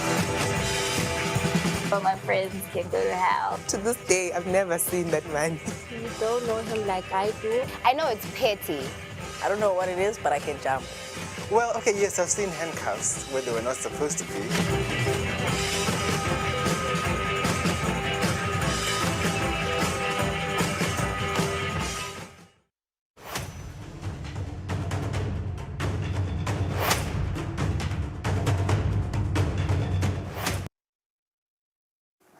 Welcome back. You're still watching Kusile Breakfast Show. This is the Friday edition. A very good morning once again. An interesting conversation awaits us now with Fabrice Msonera, who's in studio, our sports journalist and analyst. We want to talk all things football, starting, of course, with Sihlangu Semnigati. And I do want to quote this headline from Wednesday from the Eswatini Observer. Records tell a story. 3 wins in 14 games for Loga. Sihlangu coach's win rate, a non-inspiring 21.4% compared to Dominic Gunene's 28.6%. That is going to be our first conversation. We're going to talk all things Logarisic and his dismal failure as the head coach of Sihlangu Semnigati. Of course, we also do want to just take a snapshot of what the Premier League of Eswatini will look like. This is after, of course, concluding the 8-bet Trade Fair Cup, which indeed gives us a sort of what we can call an immediate snapshot of what teams look like in terms of their structure and their camaraderie. But of course, we do know that some of the players that were supposed to play there were part of the Sihlangu team that lost key players, if I must say. And indeed, we will look at the English Premier League. Liverpool still at the top of the log standings with Chelsea and Arsenal following. We'll also look at the fixtures as well as the game that will be broadcast by Eswatini TV. Fabrice, welcome to the program. Good morning. I like that. Your presentation. Why don't you just join us for sports? I take from you. I try to watch you every time, like and I try to take from you. Man, Loga. Yeah. I know you are passionate about Sihlangu Semnigati as much as you are passionate about football. And surely this must hurt, because I remember the profiling that he was getting and the PR that he was getting when he assumed office. It hasn't, culminated as we expected, has it? It hasn't, because I think I just like the stats you just read there. It's just 21% as an international coach compared to 28% Dominic as a local coach. I think the person who's probably writing the story was saying, what's the use of getting international coaches? Right. The rates, the states, not the rates, the states are indicating that locally we're doing better than international coach. But I think more than anything, from playing 2 international games, it was a FIFA week, we had Cameroon and then we had also Libya respectively. I think he lost it when he lost against Cameroon. His comments went viral, and then it was taken in a different context. He said, I only have one professional player. Imagine the rest are teachers, soldiers, and police. And then to everyone, it was like, actually, I think it also hurts the players to say, when you take me, you don't take me as a player, you take me as a soldier who is a part-time player. So I think more than anything, we just need to fix our house in order. This is an indication that there's no need for an international coach. Absolutely, that's I one, too. agree. Remember, the reason why he was given a 1-year contract, that is either renewable or not, either way. So if it ends, I think indication of September, October, this time of the year, if it ends, which I think now it is coming to an end, I don't see it being renewed. I can confirm that I don't see it being renewed. We've got 2 games in October against Cape Verde. That will be probably going to the World Cup. So you know what? Let me say this. Our only biggest problem, and I'm going to say this, and I think it's the right platform to say it, because if I said it on a sports show as a presenter, it was going to come out wrong. So it is so painful. This is a fact, and I think no one can understand. So in 2002, Cape Verde did not have a football association. They went on to have a football association later in 2000s. Cape Verde are now in the same group with Sihlangu, are just 3 points, 1 win away from qualifying to the World Cup. And I don't want to mention the names. I don't want to mention the names. We've got figures and officials who then in 2002 were still involved in football, and today are still involved in football. Despite this many losses. Can they sit and ask themselves, have we done anything to improve football? If then, I even had a president interviewing this to say, Mr. Samuel, what's your target for the next 4 years? We're still struggling to win COSAFA. We're still struggling to qualify for CHAN. That's even a very, very, very fetched far dream. Qualifying for AFCON. Before we even talk about the World Cup, what's our target? Because I feel like countries like Cape Verde, what they have done which I think Hugo Broos got in South Africa also decided to say, you know, I'll change this and it'll work for us. And South Africa could go to the World Cup once again. Nigeria, Nabo, they're struggling again, Nigeria. If you see what's happening. Yeah. So we've got now, if now locally we're failing to produce, because now the blame goes to PAD must produce a competitive league. So I can speak to you right now, we've got 4 players who are playing internationally. I'm not mentioning Figueiredo and regionally. We've got players who are based in UK, Belgium, France. But I think the only biggest problem, this is what the other countries are doing. Your Cape Verde, go to Gambia, they just qualified for AFCON. You get them where they are. Then you start relationships with the clubs and the parents. We had a player here, and we never got a chance to follow how he's doing. Makrish, if you remember, he played for Vocational Swallows. He went to north of Ireland. He's in Ireland. His team now has moved to the 2nd division. I'm sure Ireland, their league is quite bigger than our first league. He's playing for the 2nd division. Can't we bring him? No. He's ill-disciplined. What? He's playing in Ireland. Ireland, if you look at the players they produce, you know, talk about your Ryan Giggs and everything. He's playing in that country. I'm saying, let's go find the players. But also, locally, what are we doing? Because then, if then we have a problem, then we need to start introducing a junior league. Let's work on development. And let's forget the pressure of saying by 2030, let's give ourselves 15 to 20 years. Let's usher out everything that is in the local league. Let's start with a new team. And the word development, I do want us to unpack that word because one of the, I suppose, hottest topics is still the issue around a proper football pitch. Our national stadium has an artificial turf, and apparently it's not sustainable for a player. By the time you hit 60 minutes, the player is playing under very uncomfortable conditions with soccer boots and track sheet and everything. And every time they leave the country, they play on natural grass with players who are used to that kind of, you know, when you talk development, I suppose you're speaking all those things. When I'm talking, yes, I think that's another advantage to say, yes, facility is an issue right now. We don't have a facility that is up to standard. But I'm talking about things that we're doing to say, we're monitoring this player from the age of 13. Where can we take him to the age of 18? Let's build up connections with clubs okay, we always speak South Africa, but which club do we say in Europe, for instance, like Belgium? Let me start with Belgium, or where we say, whenever we see talent, we attach a player there. That's what Cape Verde is doing. Whenever there's a small talent, straight to Portugal. And we've got countries where we can go and build up those relationships. So say the moment, we need exposure. That's what we need. Absolutely. So then we come back then to our usual stuff to say, okay, fine, even our league, let's do something. Let's start saying for the next maybe, you know, let's say for instance, World Cup qualifiers, we'll have to 2 games. Losing them won't change anything. But let's just introduce a new squad. Let's get new fresh blood. Let them get exposure. So we start building for the future. Yeah. Because then you put Felix there, you are blaming him that he's not giving you results. But really, he's old. He's not even that he's old, but but the question is, what were you hoping to? Why were you thinking he's going to be your main man? At his age, he can support you if you have something, but he cannot be your main man. He should be coming off the bench, yes, really. Because even if you go to Portugal right now, you can't say Cristiano will go to the World Cup alone. And expect him to be the best player. Yes, they will need Bruno Fernandes, they will need all the players. Same goes to Argentina. They have other players, but that experience is there. But yes, these are stars. But you need to understand that this is what Hugo Broos did. He told them, I don't have to put Peseta every day. I've got guys who are capable in the team. And they're doing it. So at the end of the day, then, we need to work hard in building to what we have. The experience, we have it. I'm not saying Scotty must be thrown in the or Felix. They are experienced players. We can have them. We need them. But what are you building around that? Successors. And then internationally, are we meeting these families? We've got families who are based, like I just said, in the UK. Others are even based in Spain. Let's build up a relationship with these parents. Ask if you can have their kids playing, because that's what you need to convince them. And then if we have got talent that we see here locally, let's attach it to to international clubs.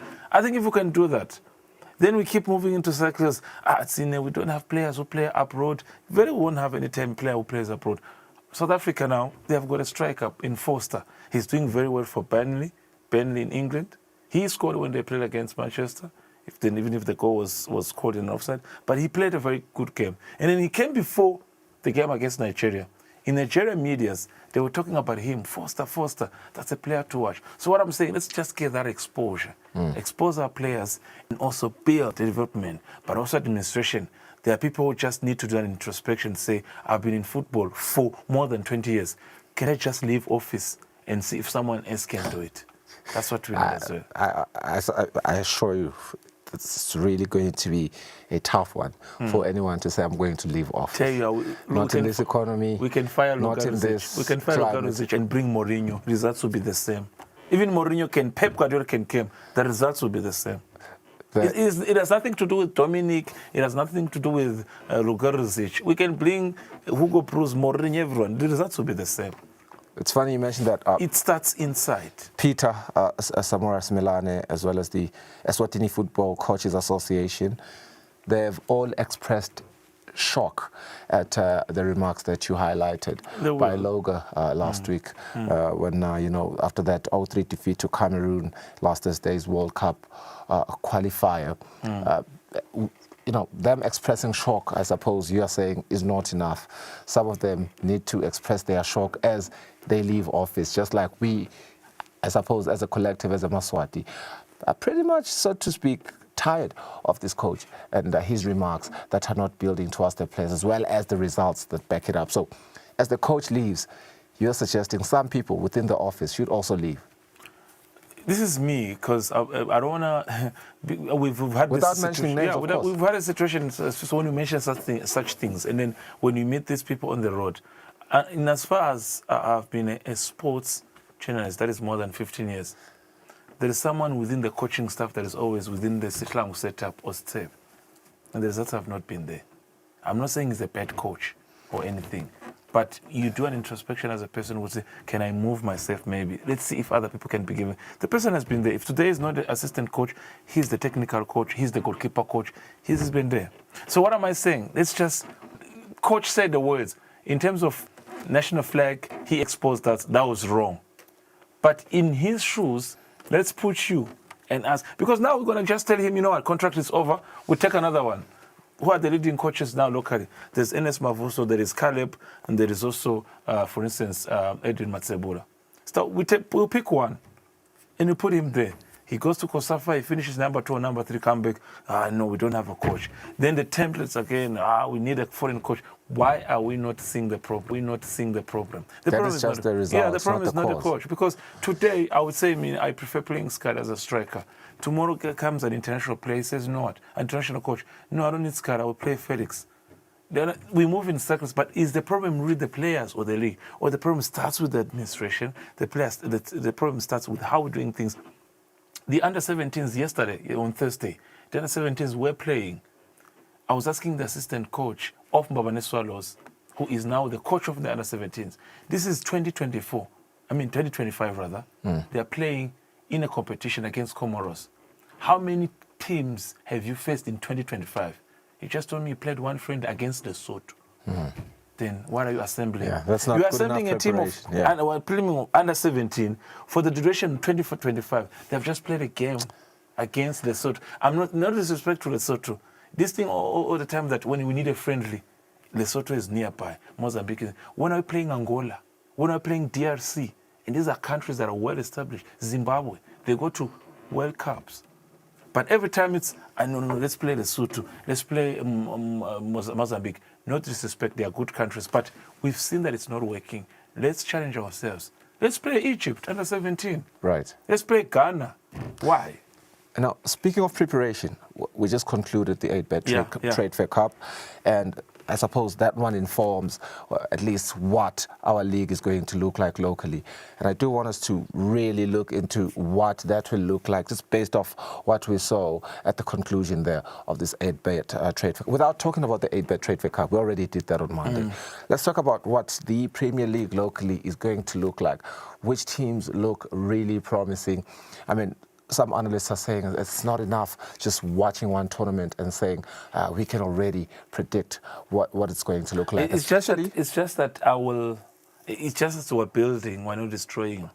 But I know that when I come out of here, maybe, but I'll tell you what, not for the tournament, the sponsor, perfect. Premier League, they did their parts. Teams on the ground, I don't want to lie to his face, it was a boring tournament. The teams were not up to standard. And it tells you one thing, there's more work to be done. Yeah. You cannot have 8 games where it's 0-0, 1-0. Then tells you penalties.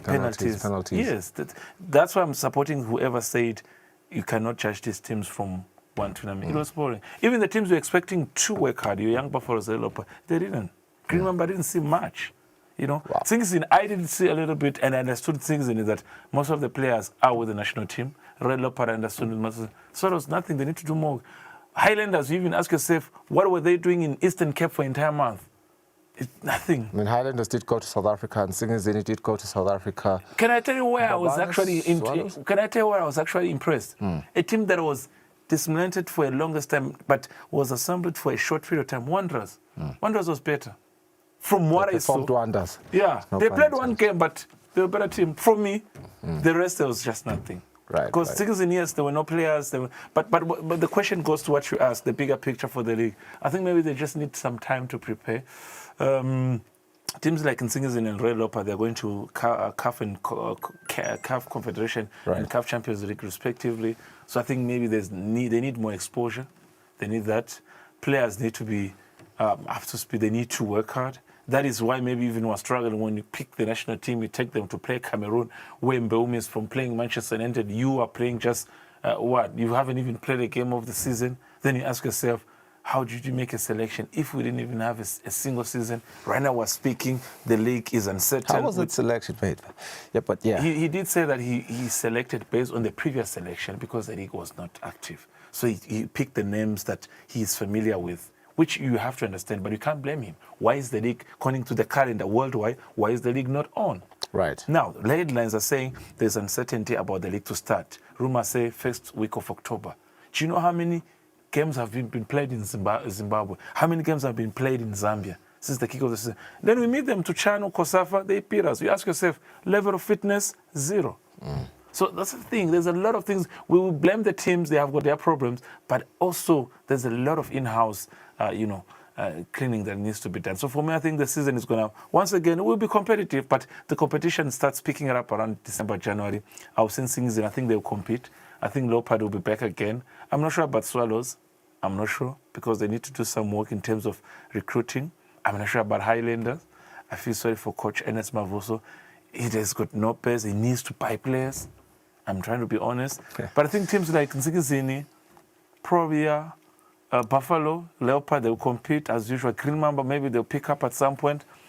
I don't know Wanderers if they'll buy players, but I like their football, what Coach Hlopenyanga is doing there. Maybe Bombo, Seabeds very good. Another team that maybe, I wouldn't say 0. After what I see, Seabeds really had a good performance in the Trade Fair Cup. Compared to other teams, Seabeds was quite good. But let's not mention the big 3, especially the 2, Highlanders as well, quite boring. Wanderers was better, quite boring, I'm telling you. You wonder if the problems, obviously, they are affecting the players, but there's just so much work to be done. There's just so much work to be done. That is how we conclude our conversation on local football.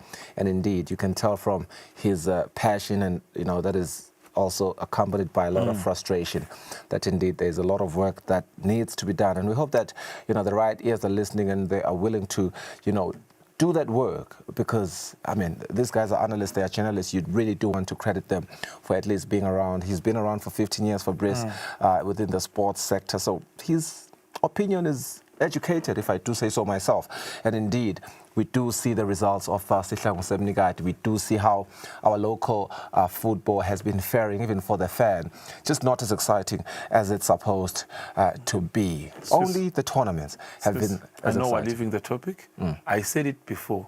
Comoros qualified for AFCON in front of us. Gambia did the same thing. Cape Verde now is going to the World Cup. Tell you what, before we know it, Lesotho will go to AFCON in front of us. And I would tell you, maybe we should just stop football. If Lesotho leaves and go to AFCON in front of us, we should just give up. Look at Gambia, Comoros, and Cape Verde. These are the countries that, in terms of football association, were older than them. Were older than... Gambia by 2010, they were trying to do their first. These are countries that they came way after us. And some officers were already at work, but they qualified already for AFCON. Cape Verde is going for World Cup. For us, we're still struggling to win. It's frustrating. I tell you what, if Lesotho now becomes the fourth country, maybe we should just leave it. A wise man once said, leave the football before the football leaves you. But the football has certainly left us here, but I'm still confident we can still bounce back. There's room for There's a lot of talent from our players that needs to be nurtured. And as Fabrice says, we really need to have a succession outlook with things and try to develop players that will, play as well as the players who we have hailed for a very long time, because it's not sustainable to think we will always use Kusile or Felix. We need other players that can support our national team as well as make our league look attractive. Let's go to the English Premier League. We are getting into another week this weekend. Really interesting matches that we are going to look at as we look at this coming week. Matchday 4:38, Arsenal versus Nottingham. And here are your fixtures, Fabrice. And Kicks off the weekend. I think more than anything, I was just watching the pre-match, press conference by Arteta, and I think he did highlight that, the return of the entire squad without injuries. I think that is quite commendable. All the players who went for England, all the players who went for other countries like Spain, Zubimendi, Merino, they all returned without injuries. Sure. So I think it should be an interesting fixture, considering that Forest now, they have changed the coach. Ange Post, now the new Forest coach after his move from Tottenham Hotspurs. Now they have fired Nuno Espirito Santo. So I think it's going to be an intriguing one at Emirates. But I think for me, Eswatini TV will be bringing Aston Villa against Everton. So Everton at home at the new stadium, they'll play against Aston Villa. But I think you have to look at some tricky games, especially Sunday. The Manchester Derby, I think it's going to be quite interesting to see how Manchester United now cope against this game. Of course, I know City, also they've got shortage of players. Now, they're still debating if Rodri might start this one, but there's also the Egyptian Omar Mamouche, now one of their key players, injured in that game against Burkina Faso. He was playing for Egypt, so it's going to be a tricky one. But for Burnley and Liverpool, the hope is for the Liverpool supporters to see Alexander Isak. I was monitoring his training session, last night. There is still a debate. He could travel with the team, but I don't think he will start the game against Burnley. We could see maybe him next time when they are at home. But what a squad they have. And then, maybe not to rush away from this fixture, the international selection of predictions from Australia was making the predictions who is likely to finish first in this year's season, once again giving, and the same prediction was made by this board. It was the same as last season. How the teams finished is how it was. So you can give them a credit for that. So the prediction says Liverpool will finish first with 28%, followed by Arsenal 18%. You've got Chelsea 16%, and there is Manchester City 14%. But this is to say, this is to say in 3 games, this is how teams are. But I think for me, Swiss, I will say it again, and I told you last year, I think once again Liverpool will take this league. Arsenal will come I'll close. tell you, it's between Arsenal and Liverpool and Chelsea. Once again, that's for sure. And that's why I agree with whoever's been making those. Yeah, and I think once again the prediction, the top 2 is Liverpool and Arsenal. But I don't think really Arsenal have they have what Chelsea it will takes. contend. Chelsea will contend. Arsenal, they're looking really good. I mean, Liverpool, too early. 3 matches played. They've won all their matches. That's a clean record, flawless. Arsenal only, drawing 1 game and winning both. They haven't lost any game either. Yeah, so too early to say, but I think we are all correct when we say the top 3 is Liverpool, Arsenal, and Chelsea. We don't know who's going to win. But I think Liverpool, for me, will once again take the league. I think they have got a strong squad. They just needed to address... Arsenal is just as strong. No, I think they just needed to address the issue of the defense. But I think if you were to say now, goalkeeper-wise, one-on-one, they could go... Spain and Brazil. Right. Alisson is number 1 for Brazil. Raya is number 1 for... Then you talk about number 9. In terms of number 9, it's a tricky one because Isak and Gyökeres, they both play for Sweden. And when they are fit, they both play. No one sits on the bench. Yeah. So then you come now to what you call your number 8 and number 6 and number 10. I think that's where maybe they could beat us in terms of having better size. You look at Liverpool, you've got your McAllister and you've got Vitz. and you've got the likes of Grenoble, then you go to Arsenal. I think that's where they're lacking a bit in terms of consistency from Odegaard. That's where they're lacking behind. But I think that's where Liverpool could be a better team considering Arsenal's midfield. They're just lacking that clinical number 10. I think they need that. I'm not sure about Eze, how he's going to be positioned after joining the team. Also, the wingers, I think they have got a better wingers than Arsenal, because you consider Salah and Gakpo. You cannot compare Gakpo and Salah to Saka and prolific. Yeah, I think so I think second in the leaderboard of assists so far, with Jack Grealish, number one. So Gakpo has been brilliant so far. He's been brilliant, yeah. But Salah, no doubts about his performance. Sure. 3 times player of the season in England. So I think there's so much to be work to be done. But I think Arsenal will come close. This is some of the games, 3 games in the league. You look at a team like Manchester United. Actually, the board just gave 2.6% chances to Manchester United. So I think they will struggle again. I don't think they will actually make it. I was actually telling someone that by December, I feel like they might even change a coach. Because I don't believe in the guy. I feel like he's not the Manchester material. He bought good players, those 2 wingers, but I think you see, this is why maybe Arne Slot fits in with Liverpool. You know, the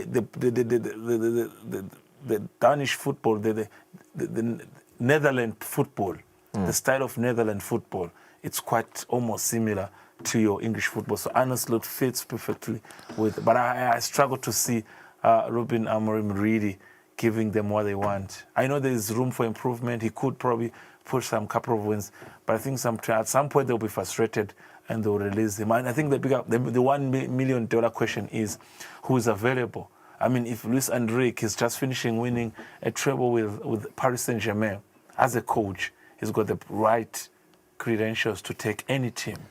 But is the Manchester United team to play your tiki-taka football? It's another question. I don't think so. That's a thing for Arsenal, Manchester City.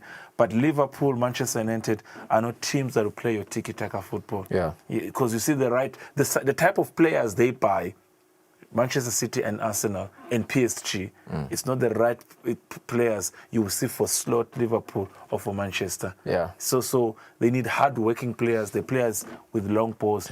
But these are the teams with tiki-taka, players. So I think for me, let's see how the weekend goes. City, United, it's a big one, but it will leave a clear message of the 2 teams. I think for also Arsenal, Nottingham Forest, they need to maximize before Liverpool gets more points against Burnley. So I'm not a fan of talking about Manchester United at all, because I genuinely feel like they do not deserve to be talked about. Every other team that we talk about, you talk Liverpool, you talk Arsenal, you talk Chelsea. Chelsea just won something recently. Arsenal has been contending for the past couple of seasons. Liverpool has had some wins. City has had some wins. Those are teams that we should be talking about. And yes, of course, they're basking on the glory of what they've done in the past, but I don't think they're worthy of conversation. They always remain in the topic because of the number of support. I think in terms of, it's not good enough for me. Fan zone, you took a look at the number of supporters, they push themselves there. But I think what a season is going to be, so because I feel like maybe another thing we just need to understand is that the English Premiership now, the commercial aspect of things, it's now taking over to what we want to see in the field of play. The excitement goes into, because another thing you should see with the English Premiership, they've got almost 110 big games in every season. Every weekend there's a big game. Sure. So if City is playing United, next weekend probably Spurs will play Chelsea. The other weekend you hear City play Arsenal. That's a healthy league. That's a healthy league. Every weekend there is a big game. Healthy, very competitive as well. So you can never undermine the league. Very last question, game of the weekend for you, and please don't say the Manchester Derby. Just don't annoy me. I think negate that game and let's talk about serious games. I think besides City United, I think the other game that is quite interesting, that of course the viewers will get a chance to watch live here on Eswatini TV, Saturday from 4 p.m. Everton, Aston Villa. It's going to be a good game. Everton and Villa. Yeah. I can take that. Yeah, Aston Villa. Yes, there's another London derby, West Ham, Tottenham. So much pressure for the new West Ham, for the Tottenham coach, Frank, to see if he can keep on the winning, drive. But I think for me, Everton, Aston Villa, there's so many faces into the Aston Villa that came into this just last day of the transfer window. We will see Elliott from Liverpool, all these players, and then you'll see Everton, also some couple of names have joined. So I think that's a good game to watch. Mid-table game, no hurry in terms of who wants to win the league, but it's a good mid-table fixture to watch. But I think also Arsenal, Nottingham Forest, in front of their supporters, yes, the Gunners want to show what they are capable. Yeah, should be a game indeed. Well, yeah. There it is. Kusile Breakfast Show, the Friday edition. We've come to the end. Thank you to our sports journalist and analyst Fabrice Msonera, who has given us his very clever and informed insights on our football, domestically as well as internationally, with the English Premier League. We'll see you again on Monday. Enjoy your weekend responsibly. Bye-bye.